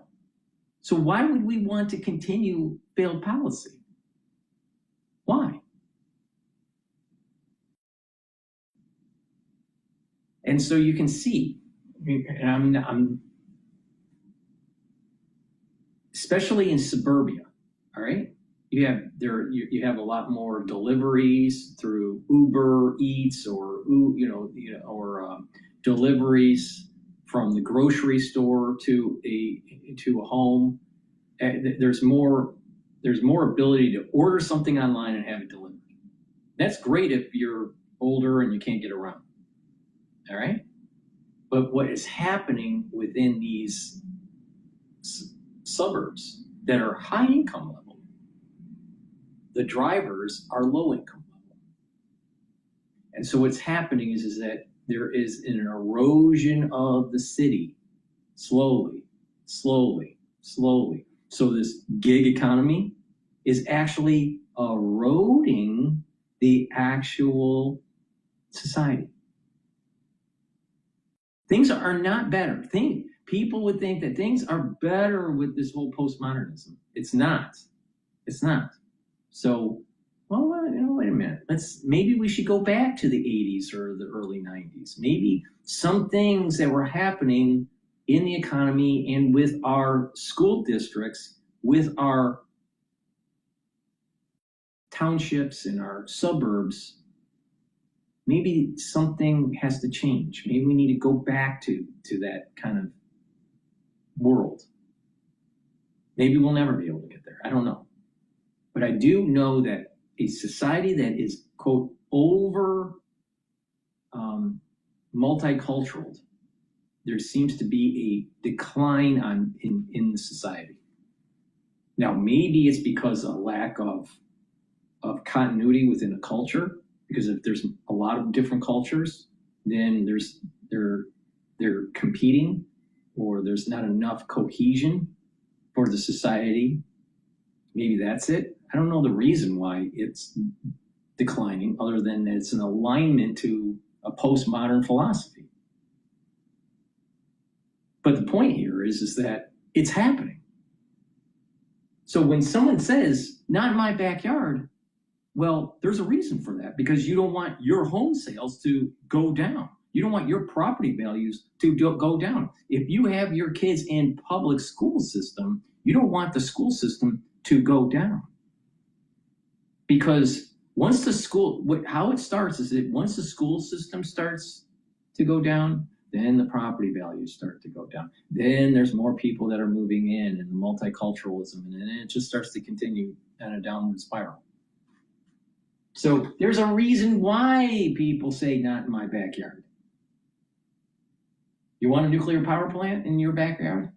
Do you want to have a mall in your backyard? Malls right next to you actually bring down your home values. Do you want to have a low-income housing project right next to you? That's going to lower your property values. So you put in, you're paying all these taxes, you're paying for property tax, you're hoping that this investment in your home is positive for you when you get into your retirement years. So you're trying to protect it. So there is such a thing as some people should just live in some places and other people should live in other places. Because this whole multicultural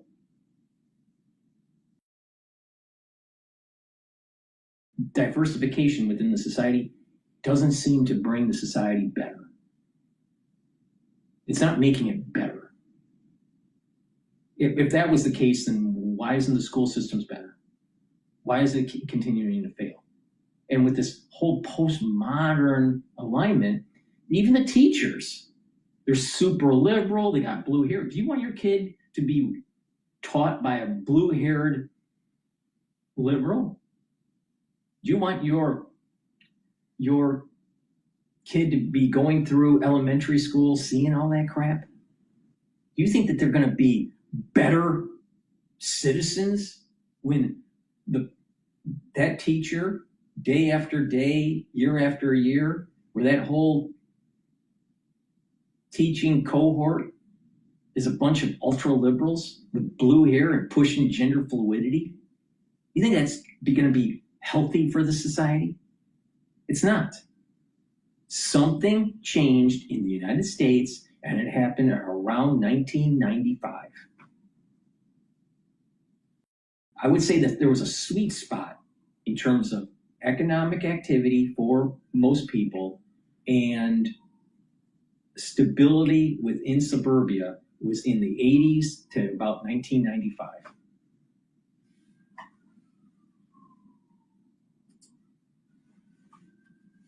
That basically, when pricing behavior and buyer response starts to diverge, that's when the housing market turns.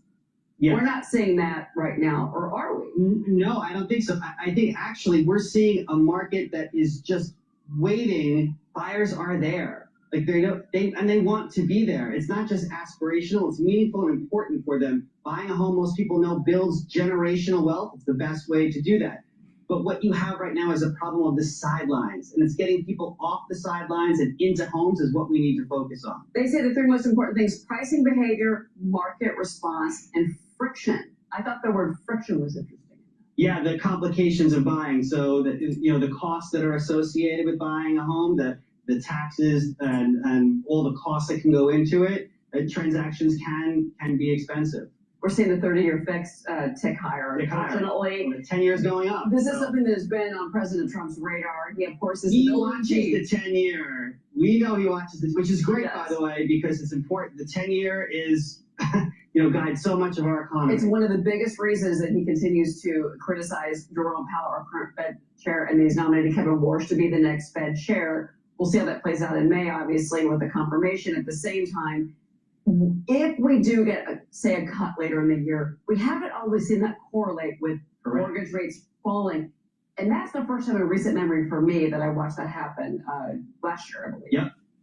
What about this year? Right. So, we'll take on my crystal ball. Yeah, I know. The hope is that you get the 10-year down to, say, under 4, which, by the way, before the start of the Iran war, we got there and mortgage rates finally fell to 5.98%. Getting a 5 handle on mortgage rates for the 30-year fix is what's really important to buyers. We were right there, and now we've trickled back up to about 6.35 or so. The other, real quick before we go, the other thing that we've seen with portable mortgages, there's some issues. I understand that with underwriting. 50-year mortgages didn't really appeal much to banks for some reason. But at the end of the day, regulation, pulling off the regulatory burden on new home building, that's something that the EPA and Lee Zeldin is doing and have been doing. That seems to me to be kind of the trick to get more supply on the market. Well, we need to go fast. We also need to realize that even if you allow builders to build fast, there still may be local opposition because of NIMBYism. Right. So this is a whole government holistic approach to solving this, and there's lots of moving parts. There is a lot of moving parts. Final word, your predictions for the market for this year. Oh, I think it's actually going to be better than we think it's going to be. And I would say, let's see where interest rates go. Hopefully we'll move down from here as we get more certainty in the world and find more. As long as we have governors out there working for solutions to affordability and are rezoning and are thinking smartly about it, I think we'll be in good shape. Maybe some mayors will do the same. Oh, we've got to work on that locally here. Please go to my store, the-studio-reykjavik.com. Get the resveratrol. This will help with youthful gene expression, improve your mitochondrial health. It's going to bring down free radicals because it's an antioxidant, gets rid of senescent cells. Your skin will improve because it improves your basal layer. Resveratrol is super important to help with slowing down the aging process. It stacks really well with C60. Lignans also brings down inflammation and soaks up free radicals, helps the immune system and the endocrine system. And by doing that on a regular basis, you're improving your cardiovascular health, your immune system, and your brain function. You want to keep that inflammation down. Vitamin B complex. This will help with your mitochondria. The electron transport chain within the mitochondria is going to improve, and you're going to have more ATP. The first 4 B vitamins help with that. Your cellular metabolism will improve. You'll have more energy. And vitamin B12 helps to protect neurons. Super important. Take this if you're 40 years of age or older. Super important.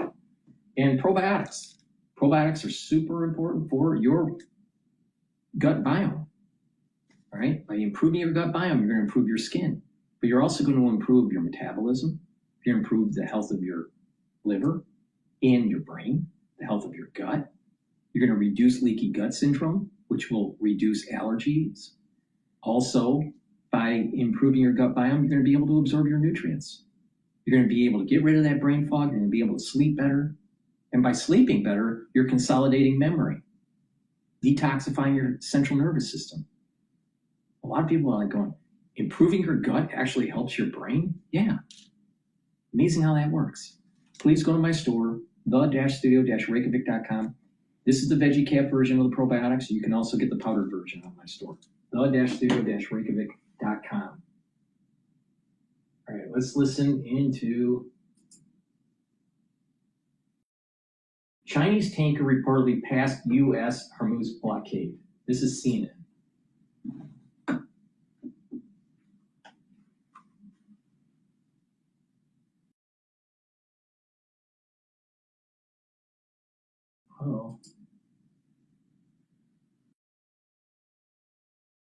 Get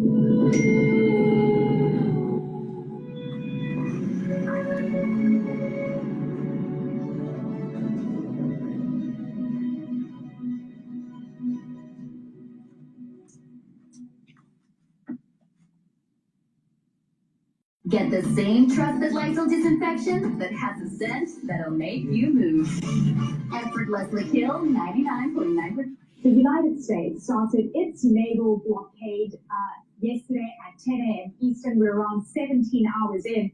And basically, a lot of the traffic, the little trickle we've seen since the start of the war, has come to a screeching halt, apart from one incident. And this is really interesting because this is a Chinese-owned vessel.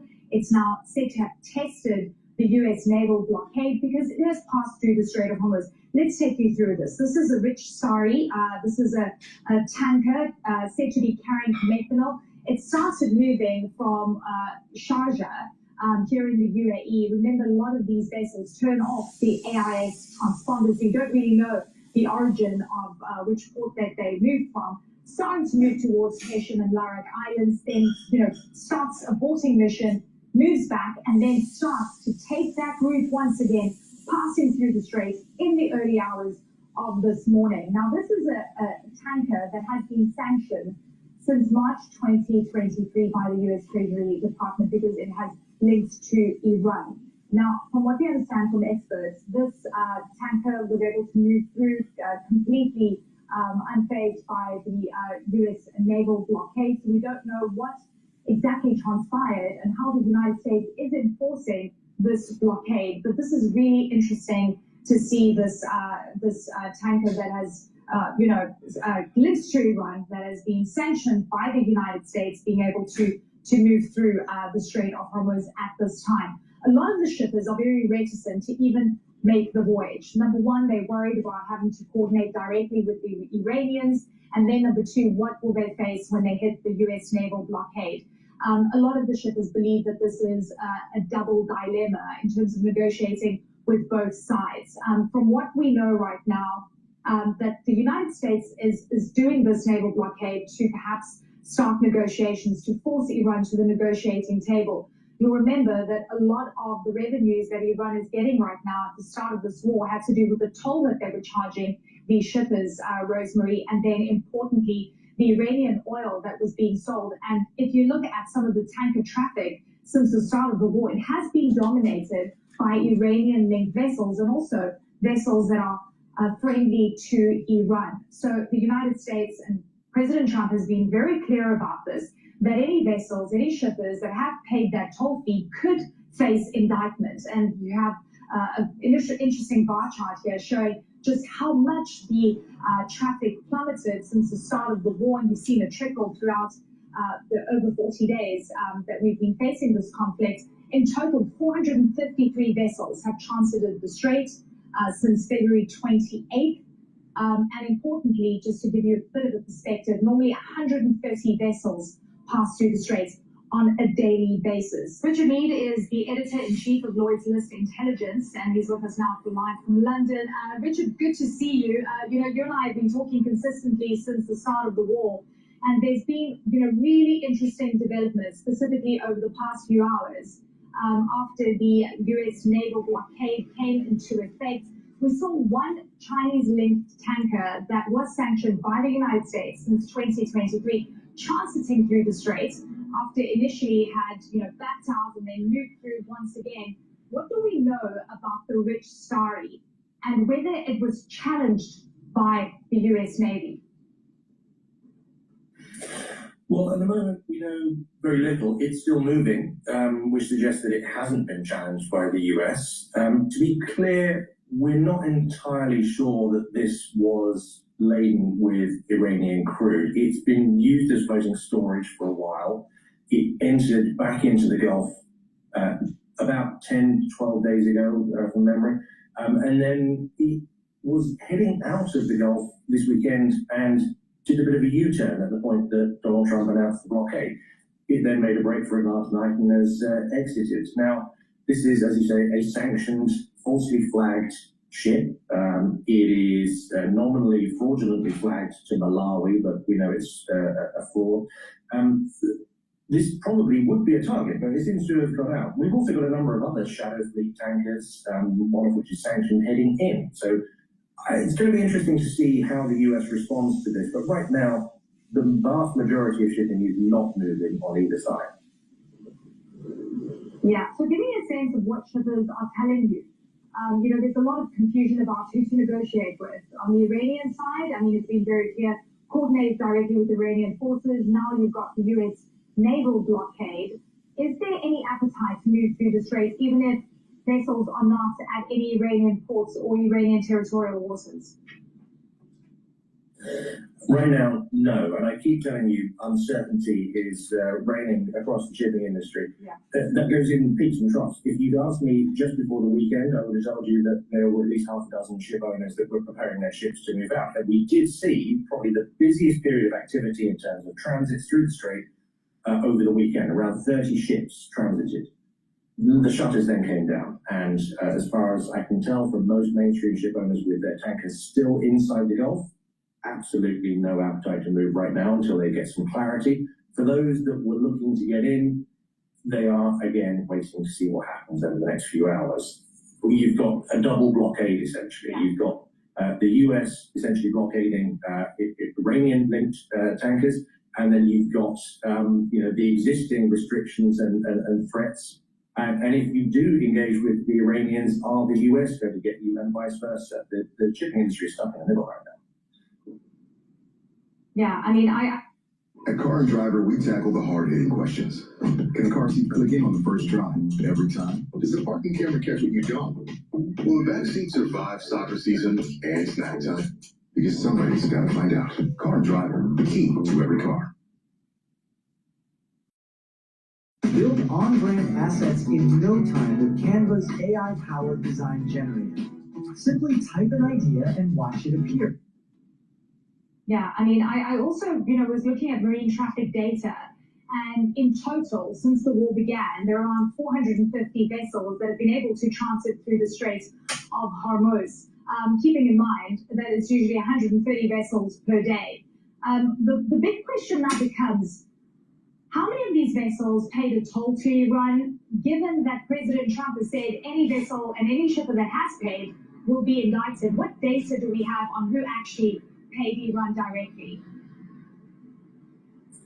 Very little direct evidence, and that's deliberately so. I think everybody was very nervous about the tolls. Essentially, the money that was being paid was going directly to the IRGC, which is designated as a terrorist organization by certainly the US and the EU. No Western shipowner is going to want a paper record of that, and we know that settlement was being done in yuan or crypto. So I think probably there's a few nervous ship owners that we know to have paid. But I would stress that the vast majority probably haven't paid. I think you're looking at a three-tier system. There's the Iranian ships themselves. Obviously, they're not charging their own ships to go through. There's the ones that got through with diplomatic agreements. So the Indian government has been absolutely clear that they definitely did not pay for any of their tankers to get out. And there are similar agreements with lots of other countries. There are a small amount that we know to have settled at least a fee. Now, in some cases, that's a large fee, around $2 million for a couple of tankers that we know about. In some cases, this was being passed off as an administration cost, more in the tune of around $150,000 to $200,000. So I think probably there's going to be a few nervous questions as to how some of these ships got out, but that's for tomorrow. Right now, it's a question of what happens immediately and how we get the vessels moving. Yeah, President Trump wants to see the Strait opening up. Do you think that putting in a US blockade is going to have that effect? It's a little bit early to tell, I think, as I say, right now, nothing is moving. So I think to that extent, it is having an impact. But we know that there's a couple of ships heading in westbound. We don't know whether they're going to try to get into Iranian ports. We've just seen that there's one heading eastbound using what we call a zombie number. These are essentially tankers using identification of ships that have been scrapped years ago, trying to falsely give themselves an identity. Will be interesting to see whether the US Navy intercepts any of this. I think we're really now just waiting to see what the actual action is and the enforcement strategy from the US side. All right, Richard Mead, really great to have you with us. Please go to my store, the-studio-reykjavik.com. Get the structural nano silver toothpaste. All right. There you go. This has no fluoride.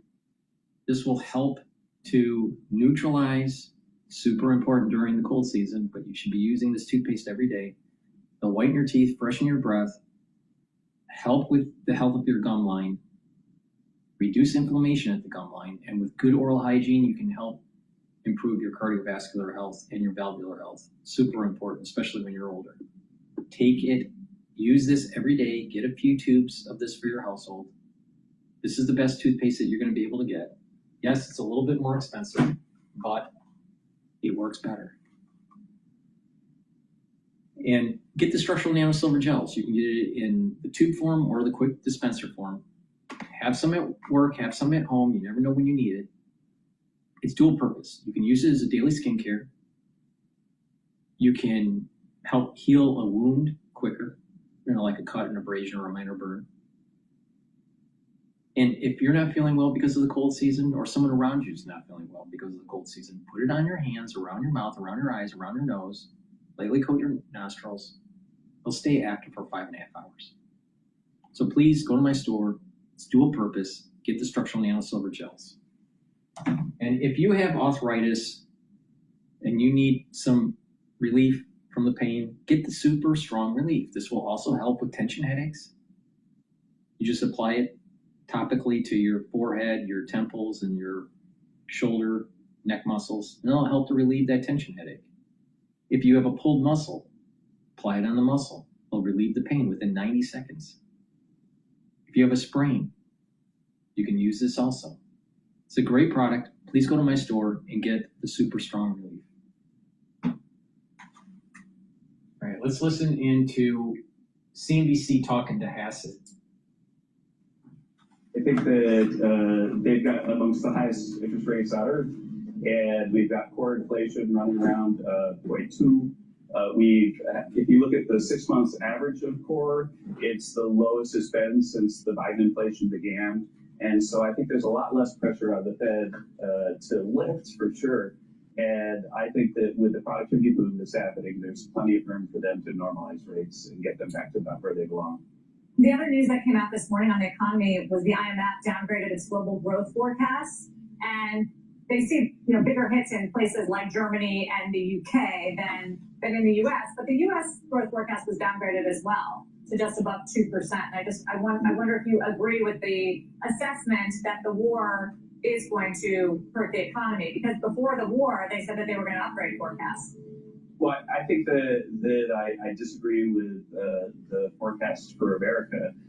The fact is that our economy is really running on all cylinders, and you're seeing that with the earnings reports that you've been reporting on today, with the wage gains and income gains for ordinary workers, the big tax refunds that are coming because of no tax on tips and no tax on overtime. All of those things are big positives for the U.S., as is the case that we're the world's largest oil producer. So while it's very frustrating to go to the pump and see what the price of gasoline looks like, the benefit for oil producers and workers in those industries is significant enough that the GDP effect in the U.S. is much smaller than anything that you would see if you look at, say, an Asian economy or even in the U.K., where because of their Green New Deal type policies, they more or less stopped producing oil. And so I think the U.S. is insured against the significant downside because we produce so much oil. Yeah, and that's reflected there as well. And we'll leave it there, but obviously we'll continue the discussion with you. Thank you for taking the time today. Good to see you, Kevin Hassett from the White House. And tomorrow we will hear from Treasury Secretary Scott Bessent along with other top CEOs at CNBC's Invest in America Forum here in Washington, D.C. You can tune in here or CNBC.com for the highlights as they happen. We're excited to bring all of that to you from D.C. tomorrow. David. Thank you, Sarah. Still to come right here, the CEO of IonQ, fresh off a new award from the Department of Defense. That stock is up as you see double digits. We're back.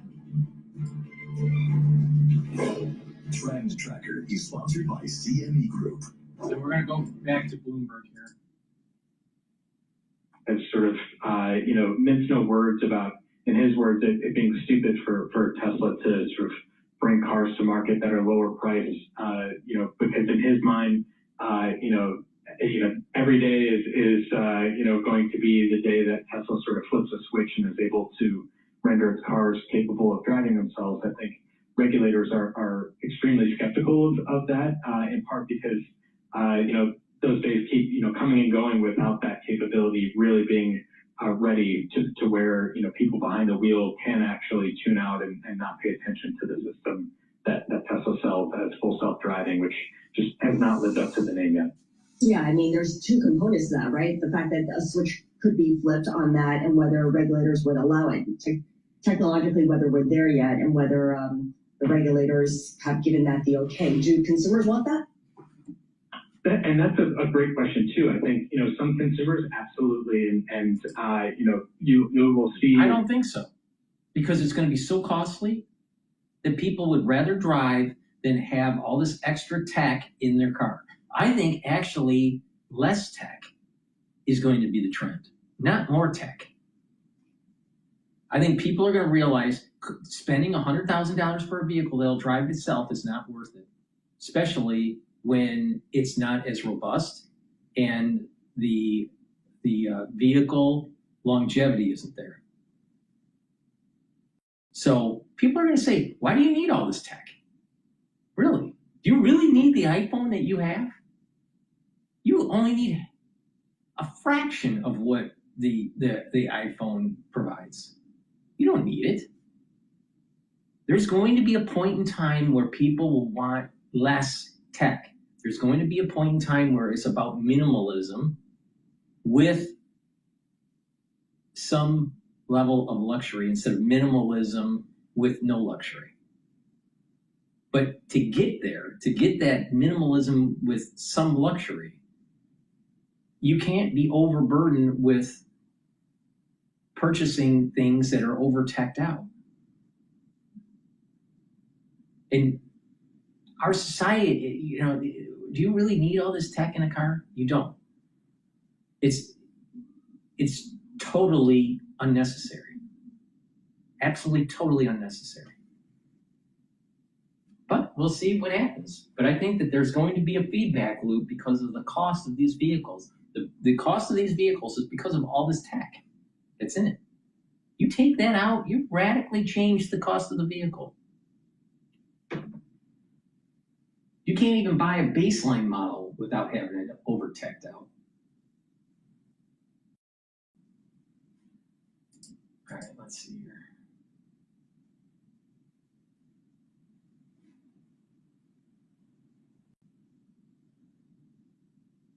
All right, Cash Jordan. No, let's not do Cash Jordan. It's a shame because I like some of these videos that this Glenn Dyson, or Dyson, I think it's Dyson. Dyson,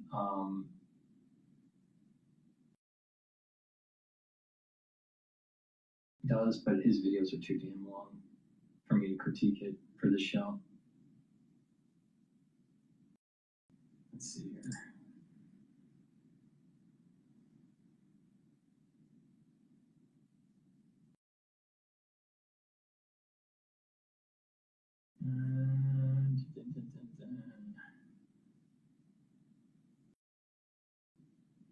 Let's listen to Victor Hansen talk about this, what's going on with the battle between Trump and the alt-right alternative news.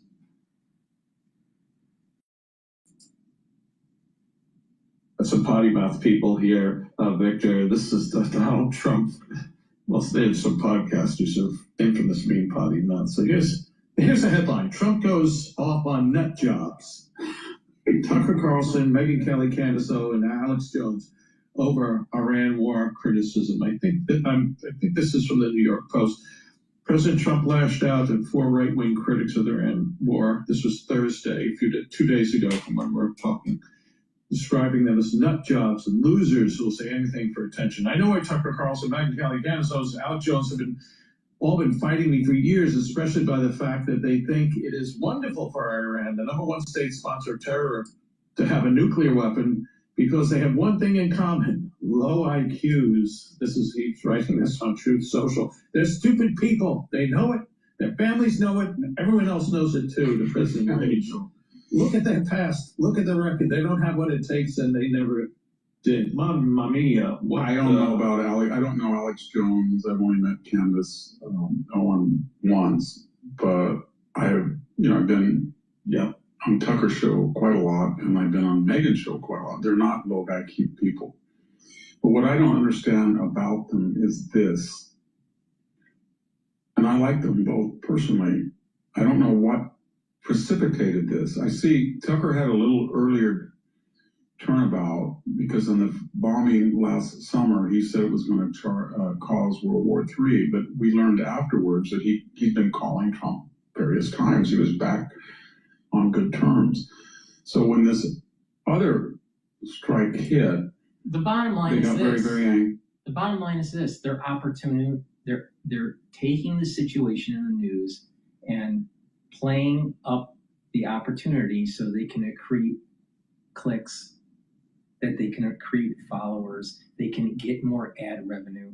It's all about the money. And this is the problem that I have with Tucker. Where is the ethics? Where's the virtue? Where's your theoretical foundation of why you are the way you are? I don't see it. The guy is manufactured. He's manufactured. Blue blood, gets on CNN, doesn't finish college. He's considered a pundit for the conservative movement with his bow tie. Fast forward to now, and now he's Duck Dynasty. He's some sort of hunter, some fisherman. Bullshit.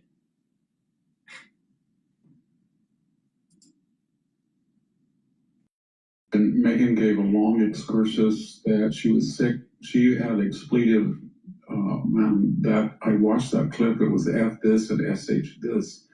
But she was very angry at Trump's existential threat to civilization. But I think Trump's term existential threat. See, you got to remember, Megyn Kelly's living high on the hog now. She's got a lot of money coming in. She's more popular with her podcast than she was on Fox News. Now think about this for a sec. She's living high on the hog. She needs to keep the money coming in. She can't let that go down. And there is a huge base out there that is America First pacifist that listens to her. Okay? So she's playing up to her base like she's always done. So she's fake. She's not about virtue. She's not about something that she really believes in, because she tosses in the wind based on wherever the money is.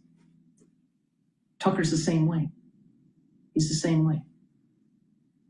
So what's happening is that, like I said, these individuals, especially in the ultra left in American society, are going to have they're going to eat themselves. They're going to the tail is being eaten, right?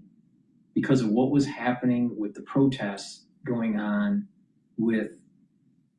after October 7th of 2023. All right, they were aligning with terrorists. They were aligning with Hezbollah and Hamas. All right? Well, now you have the ultra-right doing something very similar.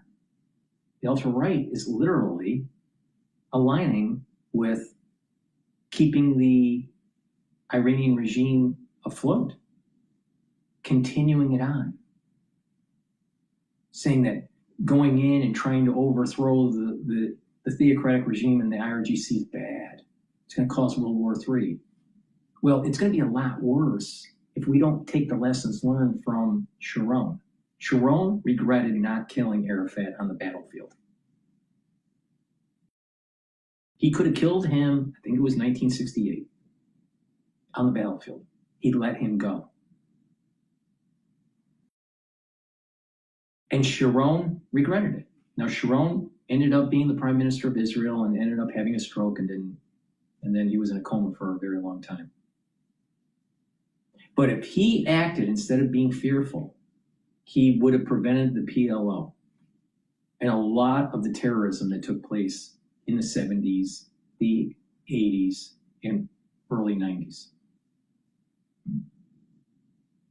So if we let our foreign policy to be followed by the edicts of Tucker Carlson and Megyn Kelly, we are kicking the can down the road, and it's going to be a lot worse when Iran does have a nuclear weapon or when Iran does have biological warfare.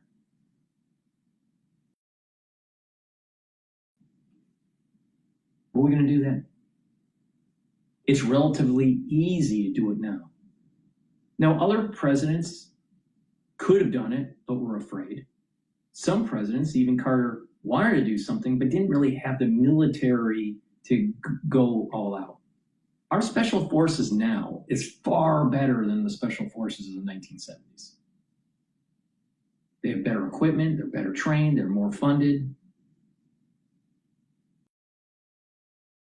The smart technologies that we have now, all of that has come into fruition, and with better command structure, better commanding of that capability we have now than the 1970s. We didn't have that. So that's part of the reason why Carter failed. Carter tried, but it failed. So we're in a situation where we got the right president, we have the right technology, we have the right training. It's the perfect opportunity geopolitically to do. But it's beyond just Iran. This is a major chess game with China. The Chinese are extremely worried about U.S. hegemonic power, especially in the Indo-Pacific. And the Chinese want to maintain the 9-dash line for navigation and for energy rights, because there's quite a bit of energy in that region of the 9-dash line. The problem is that all these different countries are saying that's part of their economic zone. And the Chinese are saying, this is our inheritance. We need to have it. And the United States can block energy,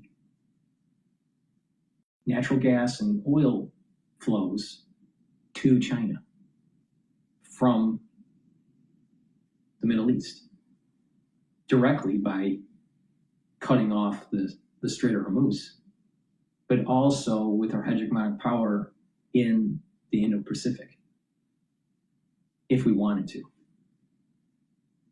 So the reason why the Chinese ship was able to get through the blockade was to signal to China that we are not at war with them, but we could chokehold them.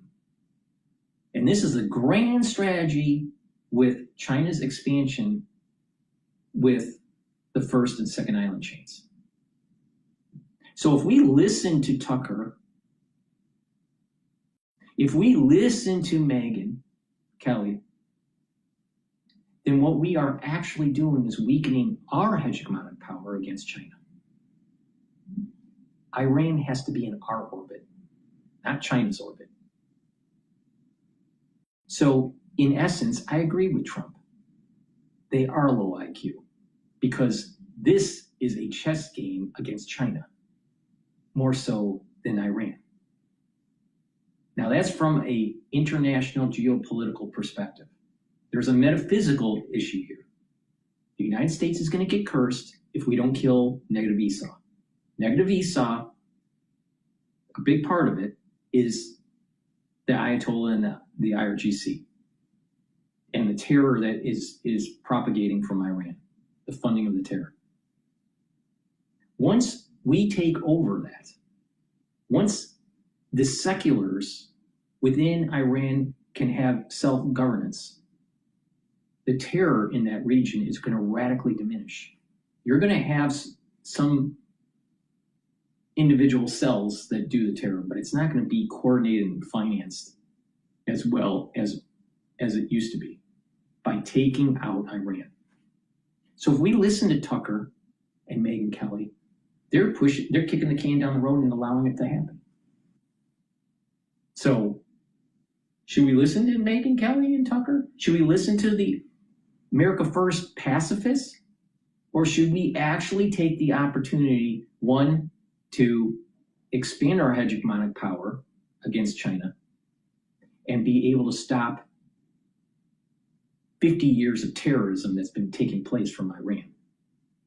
Just under 50 years, 47. Most of Gen X, their whole life has been under the terror of Iran. And there's not one generation that has fought in the Middle East more than Gen X. Not the millennials, not the baby boomers.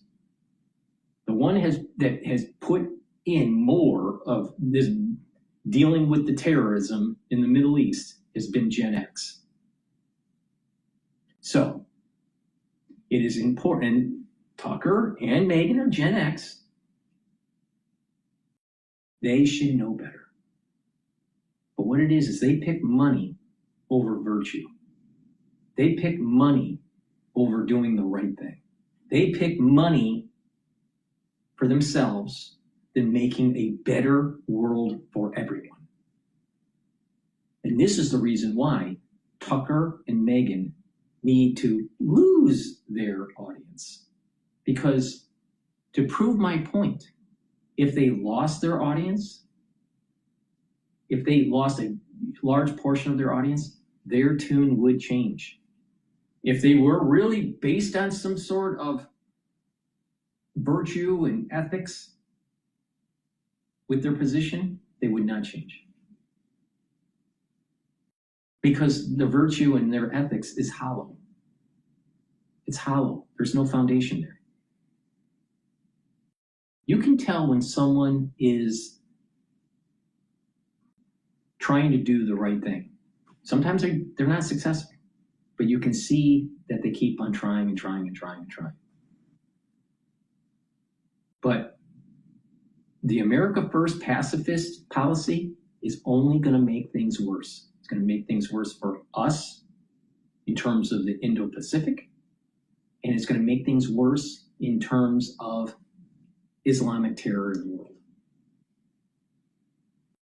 Do we want Tucker and Megyn policy where it's about egoism?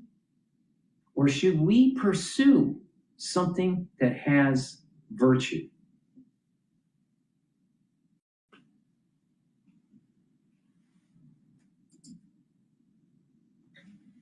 People, I think, and Tucker said it was, satanic or something on Easter to do that. No one of their caliber would believe that Trump was going to wipe out the entire civilization of Iran. That's just my last point. My last point on this particular subject here. Trump meant taking away modern society. Modern society is ability to move around, so you take out their bridges. Another part of modern society is electrification. If you don't have electricity, you're in the 1600s. Everything breaks down in society. Especially, just think about not having electricity for 2 weeks. Everything in modern society starts to break down. Now imagine having it like that for months or years. That's what Trump meant.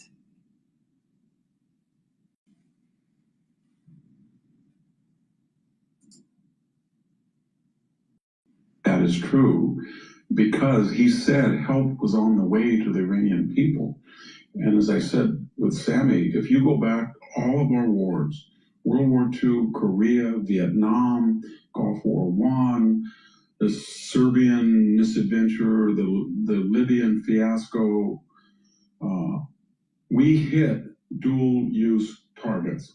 We took out civilian ships, port facilities, and we bombed the grid into zero blackouts in Belgrade. 1.5 people, no electricity. We destroyed every bridge on the Danube. First Gulf War, Saddam didn't have any infrastructure. TV, radio, power, fuel, you name it, we wiped it out. So Trump never has done that. He's taken out one bridge. And the reason he hasn't done that, last time when he bombed for 24 hours, is he thinks he wants a dividend of this campaign to end and be a revolt of the people. He said that. So when he said their civilization is going to end, it was a sloppy use of nouns. What he meant was this radical Shia Islamic regime, culture, civilization is going to be ended. Right. The civilization that is. And this falls in line with what I've been saying for 2 years. 2 years. Negative Esau must die. That is a large part of that negative Esau is this issue with Iran. Now, it's not me just coming up with this idea. This has been written down. The scholars know this for thousands of years.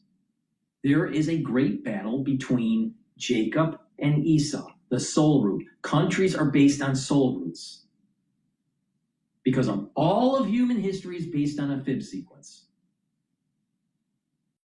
So what happened at the individual level in the Bible is also happening at a societal level now. Esau must die.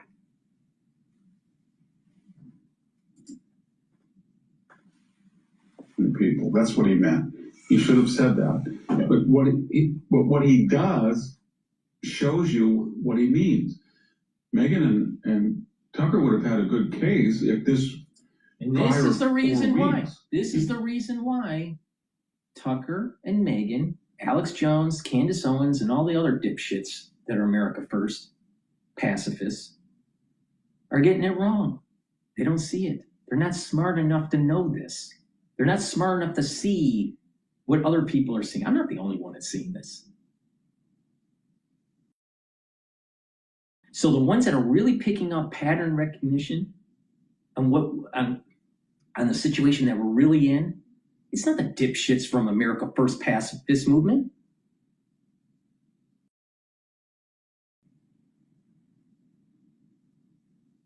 So Trump's not wrong on this. Megyn and Tucker are low IQ in terms of pattern recognition of the situation that we're in. Now, he's not eloquent. I'm pretty sure he probably hasn't read a book from cover to cover for more than 20 years. But he gets it. He gets it. He is the right person for the situation. And as long as other groups don't try to stop him, either in the deep state or other groups, don't try to stop him, especially that are aligned to the America First pacifist movement, we will succeed.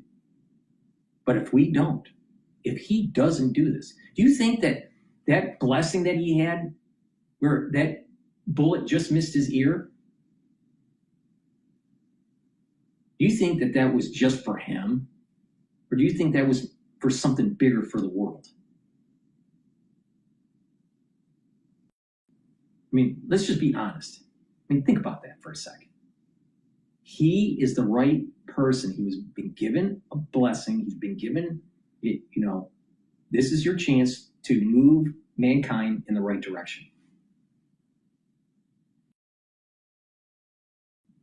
He fails. If we as a country fail because of the America First pacifism, we will be cursed. And I'll give you the date that it happens on. It's going to happen on September 11th, 2026. The curse is going to start, and it's going to start running rampant within the society all the way through October of 2027. So September 11th, all the way to the first week of October 2027. We have to do this right. And everyone in this world, everyone, the ones that are America First pacifists, even people that are more gung-ho of destroying the Shia theocracy in Iran, we're all at fault. Everyone in this world's at fault. But we have an opportunity to set in motion a better future for generations. And the Ayatollah, this theocratic regime, must fall. Must fall.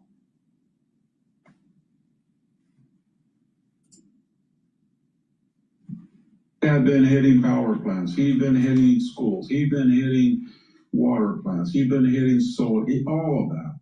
And then he said, I'm going to just take it out. But he hadn't. He didn't want to because he's on the side of the Iranian people, that 93 million people that he feels are enslaved by this corrupt, theocratic, interloping civilization that was a hiatus and interruption in Persian history. Okay. So I don't understand that. So that means to me that they were angry about the MAGA, but Trump never said he wasn't going to use force. I was on Megyn's show shortly after the summer bombing, and she thought that was great. And she was correct. It was to nullify at that point what we thought were all of its nuclear potential. So, and then when you look at what he's done, Soleimani, Baghdadi, bombed ISIS, took out Wagner Group, got rid of Maduro, bombed last summer, and bombed. They all have one thing in common. This is longer. And what's the thing in common? Except for Maduro, there's no boots on the ground. There's no door-to-door fighting in Fallujah on the enemy's terms. There's no Helmand province going into villages and never knowing who's going to shoot you, friend or foe, or green on green, or whatever we want to call it, soldiers on the Afghan army shooting us. There's none of that. It's an air campaign. And yes, it is now getting close to 40 days, if not beyond. But that's not a war. That's not 20 years in Afghanistan. That's not 8 in Iraq. That's not even 72 days in Serbia. It's about what the first Gulf War, I think, was 42.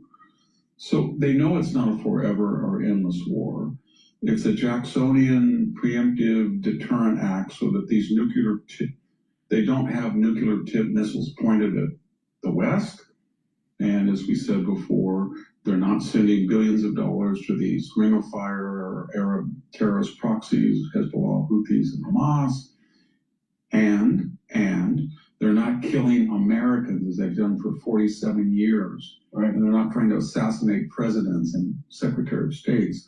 So it was long overdue, but what I'm getting at is, finally, is they know that. So then my next question to them is, what's the alternative? We're having midterms and we're going to have so you're not going to vote for this man because he used force in a way that contradicts, in your belief, the forever bans on forever wars. So you are going to turn over by your absence or your lack of advocacy. You're going to see the Democrats win to punish Trump, to punish MAGA. So all the things that you fought for, Tucker, Megyn, Alex Jones, I guess, even Candace, closed border, we've deported over 500,000 people in just a year and a half, and another 1.5 million have self-deported. Crime is at an all-time low. He's rebuilding the military. We're the greatest producer of gas and oil in history.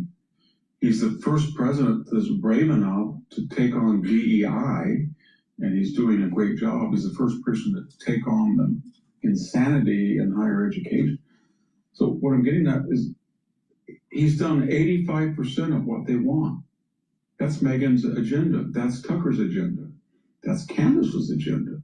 But on this one topic, it's so egregious, apparently it not only nullifies all of that other, but from what I understand, they're gone. Because the America First pacifists are absolutists. just as crazy as the ultra-liberal. And our society is at a crossroads. We have to stop this division in this country. If we don't, we will lose. We will lose our prosperity. Now, what is written down more than 2,000 years ago, I would think takes precedence over Tucker Carlson's opinion. What was written more than 2,000 years ago supersedes Megyn Kelly's opinion.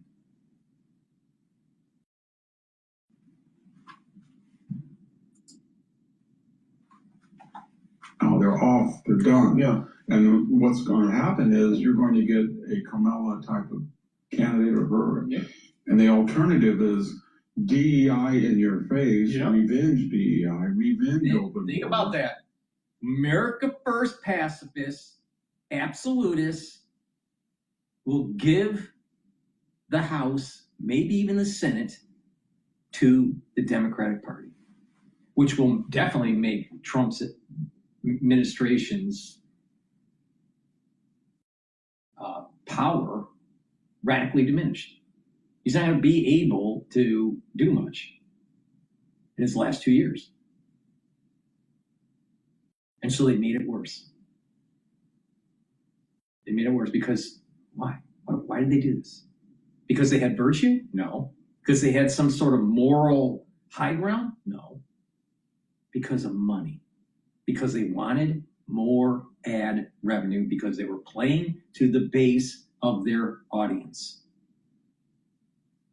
And this is the reason why I keep on asking the question, 80% of the people in the United States, do they really deserve the freedoms that they have? And the answer is no. 20% of the country moves forward. 20% of the people in the country is what moves the country forward. 80% is just riding on the coattails of the 20%. 80%.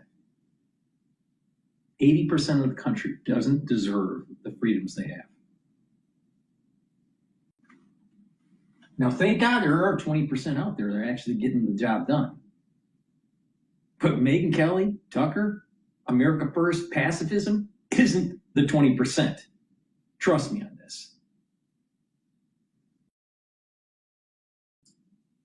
Because, there's an awful lot of people on the America First agenda, America First pacifist agenda, because there's two America First. There's America First expansionism and there's America First pacifism. Tucker Carlson is part of the America First pacifism. They don't want to get anything done in the geopolitical world. They don't want to move forward. They want to do everything domestic. That's stupid. You got to be walking and chewing gum at the same time, Tucker.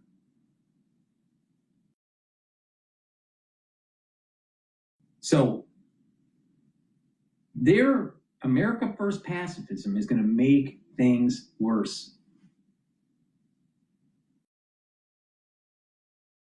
They're going to let in the Democrats, and then all of a sudden you got more postmodernism, more DEI, more multicultural, more illegal immigration, more erosion of your property. Thank you, Megyn.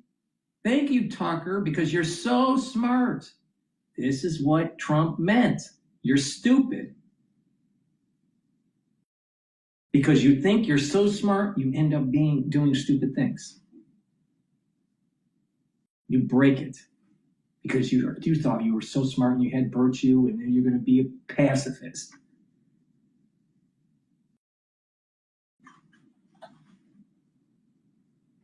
Amazing. But they were willing to give up virtue. They were willing to give up doing the right thing for money. For money. Placating to the 80% that don't even deserve the freedoms they have.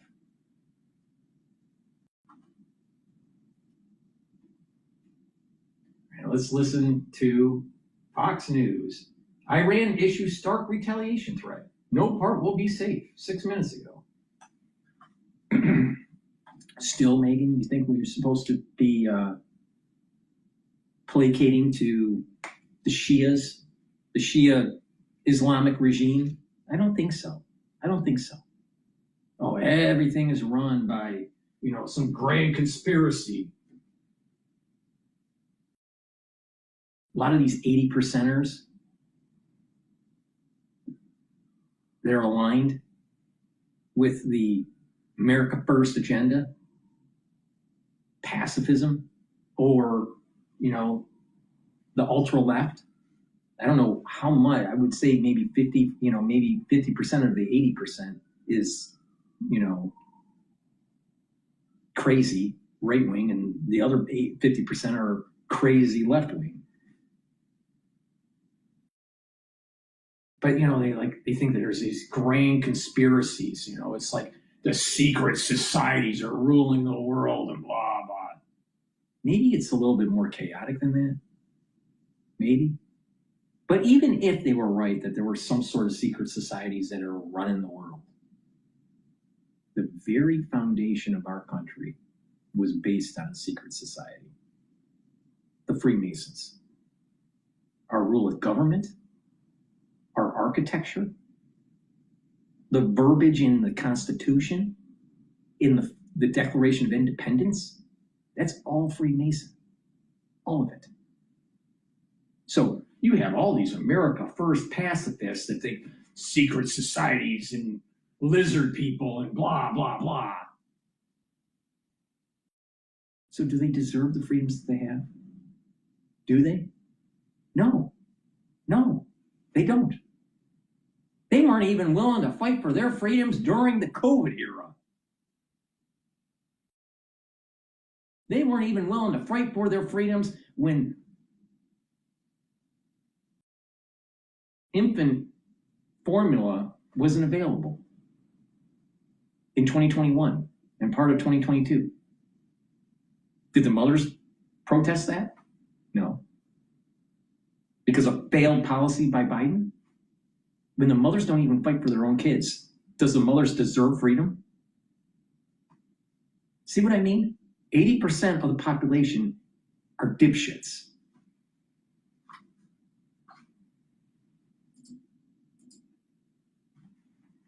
Leader in this space, it doesn't seem like it'd be an issue, but you never know. I think what's interesting about all of this is while this does kind of help Amazon accelerate its ambitions to be a big leader in satellite, SpaceX still, light years ahead of it, has way more satellites in orbit. Amazon hasn't been able to launch as many as SpaceX, so that will be something else that it has to do. And Paul, I was just noticing that Globalstar CEO is Paul Jacobs, the former CEO of Qualcomm.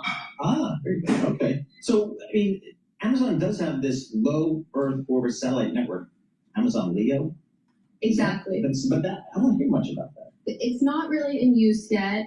They're still kind of literally getting it off the ground. And they're hoping that by 2028, especially after this deal, they will be able to launch a direct-to-device service, which is like having a cell phone tower up in space, and it basically means, consumers, companies would be able to get voice, text, data without having to use a cell tower, but by using their satellite. All right.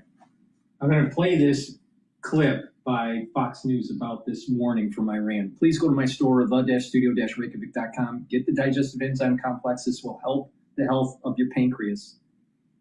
A lot of people don't realize once you turn about age 40, your pancreas doesn't function as well. I don't care how healthy you are.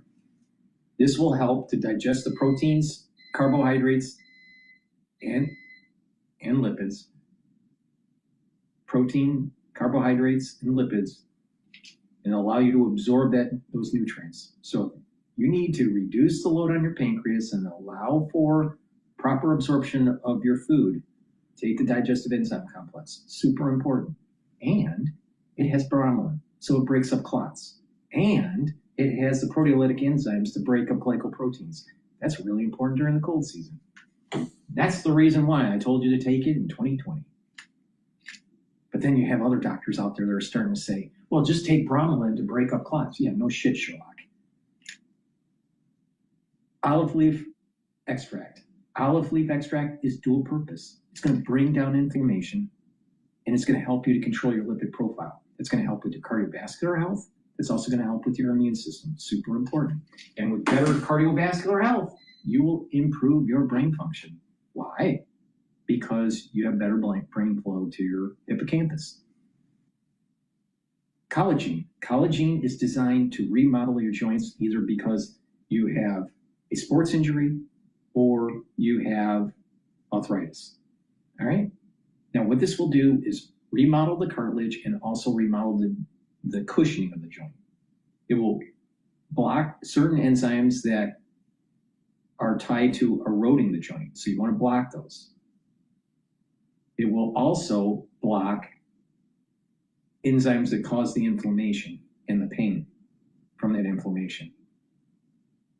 So if you want to improve your joint health, if you want to help to remodel those joints because of arthritis or a sports injury, take the collagen. Take it every day. Stack it with the collagen powder that I have. All right?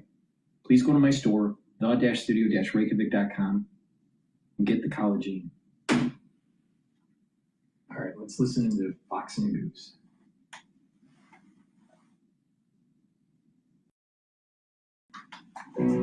Today is day 2 of the U.S. blockade of the Strait of Hormuz, and President Trump warns that any Iranian ships challenging it will be eliminated. Matt Finn is live in Dubai with the very latest for us. Matt?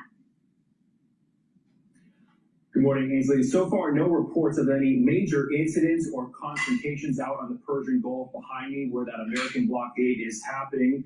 Now, Fox's Lauren Simonetti reports that a Chinese-owned ship passed through the Strait of Hormuz today with the U.S. blockade in place. It's an oil and chemicals tanker that was turned back yesterday, the first day of the blockade, but got through today with success. Now, this tracks with what the president and CENTCOM is saying, which is that the entire Persian Gulf is not blocked. Rather, the U.S. is preventing ships from entering or exiting Iranian ports.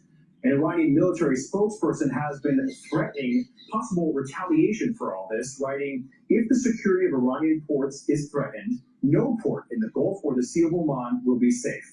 The latest report this morning from the International Energy Agency says continued attacks on energy infrastructure here in the Middle East and ongoing restrictions to tanker movements throughout the Strait of Hormuz has led to the largest fuel disruption in history. Initially, these deep cuts in oil came from the Middle East, had a huge impact on sectors like jet fuel. But if things remain as is, this new report says scarcity and higher prices will persist. Ainsley? Okay, thank you, Matt. Experts are warning that gas prices are likely to jump up again this week as the U.S. blockade on the Strait of Hormuz does go into effect. And oil prices nearly hit $100 a barrel. Vice President J.D. Vance says he understands Americans are feeling pain at the pump. Well, you know, the president said, Brett, that yes, gas prices are higher. Yes, energy prices are higher. First of all, going down. Energy's going down. Where we've never had the terrible energy prices that we had of the last administration. So we come at this from a position of strength. But Brett, absolutely, we know the American people are hurting. That's why that we're negotiating so aggressively to try to get the energy prices to come down. We're going to keep on working at it. I do think that we're in a place where we've accomplished our objectives. And joining me now is Charles Payne, host of Making Money on Fox Business. We need to make some money to pay for the gas, right? We have to make some money, absolutely, yeah. Thanks But, I got to tell you, yesterday oil went up to 105 West Texas Intermediate, closed under 100, 97 today. You're going to see them come down really a lot. And by the end of the year, they could be at around $72 a barrel, and I think maybe $3 a gallon. So this thing wraps up within the next 2 or 3 weeks. I think this will be a flash, cost spike that was worth it because we're going to get something I call the peace dividend. That's going to be a multi-decade, great Pax Americana for all of the world.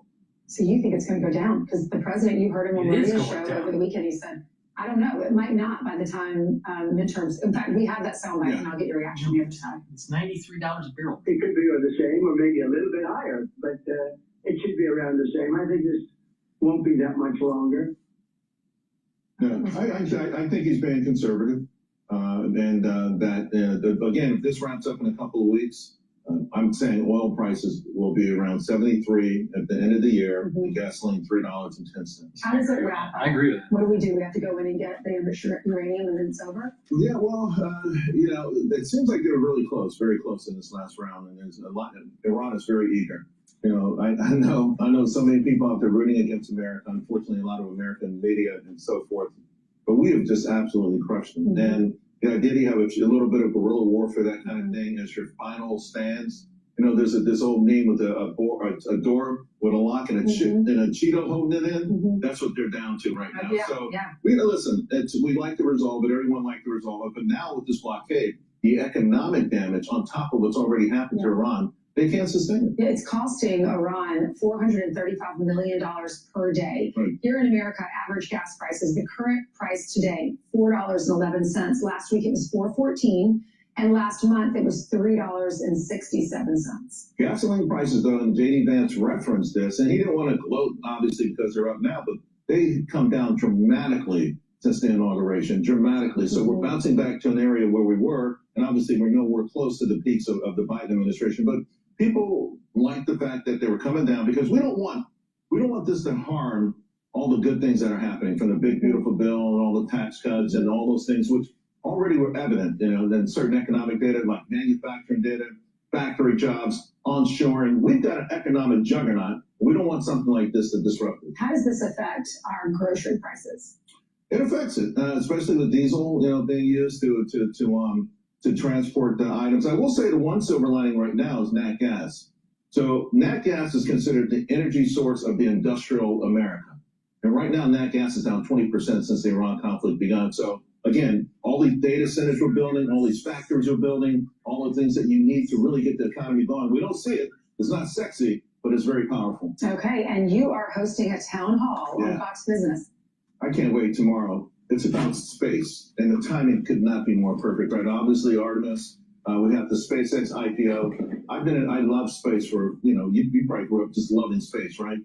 The money that's being made right now, I made people more money in my life last year. I think I'm going to surpass that this year already with the ideas I've shared with my own subscribers for my business on the show. And I'm going to talk about how we're going to make a lot of money from outer space over the next year to 5 years. It's going to be absolutely phenomenal. Well, we'll have to tune in. It's going to be fun too. A couple of fun things as well. That's the thing. Our nation, the soul of the United States, is about exploration, going to the frontier. That takes engineers, it takes entrepreneurs, it takes people that have guts, the right stuff, right? Not pacifists, not people that are worried and scared. That's America. Not Tucker, not Megyn Kelly, not the potosphere. Taking risks and exploring, engineering, moving forward. That's us. That's the United States. It's emblematic in our flag. We have all these stars on a blue background. What do you think that blue background is? It's the sky. What do you think those stars represent? Our destiny. So Megyn and Tucker, they're not part of that. They're not of that ethos.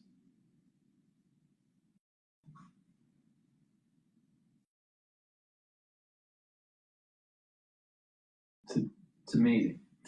Please go to my store, the-studio-reykjavik.com. Support capitalism. Go to my store. Get the Max 35 or the Cleanse. All right? This is 30 parts per million. Max 35 is 35 parts per million. Take a teaspoon a day. Either one, whichever one you want. Take a teaspoon a day, swish in your mouth. Gargle about 20 seconds and swallow. What this will do is improve the health of your oral cavity and your oral pharynx, maintain your mucosal barrier, help the health of your epithelial cells, and it will help to boost up your innate immune system. It will neutralize. That's super important during the cold season. And if you're not feeling well or someone around you is not feeling well, take a tablespoon or two a day. And then once everything's all clear, then go back to your maintenance dose of a teaspoon a day. I've been doing this protocol for more than 6 years, every day. Every day.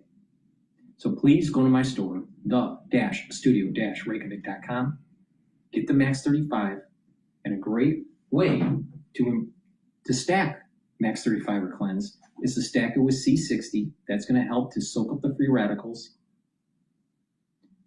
Take the turmeric, ashwagandha, lignans. That's going to help to bring down inflammation, help to boost up your immune system, and help with your cardiovascular system.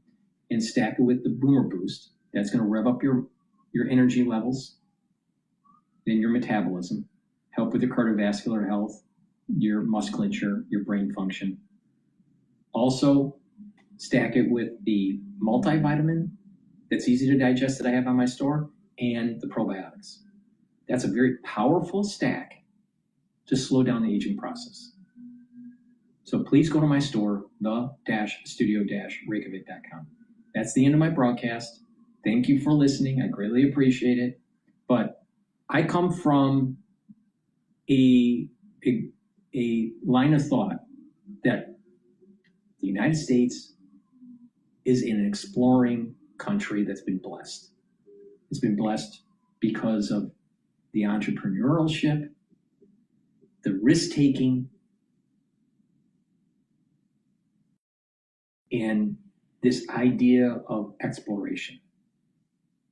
As long as we do the right thing, we'll maintain that blessing. But it is a fact, especially in modern times of this century, the 21st century, 80% of the population is lazy. 80% of the population is not doing what they should be doing to make the country better. That's on the Republican side and the Democratic side. That's on the conservative side. That's on also the liberal side. Both sides are wrong. There's only 20% that actually are moving the society forward. Be one of them. Look in the mirror and say, you're part of the problem and how you can make it better, how to make it better. Make your society better. Take extreme ownership and move forward. Thank you for listening and have a nice day.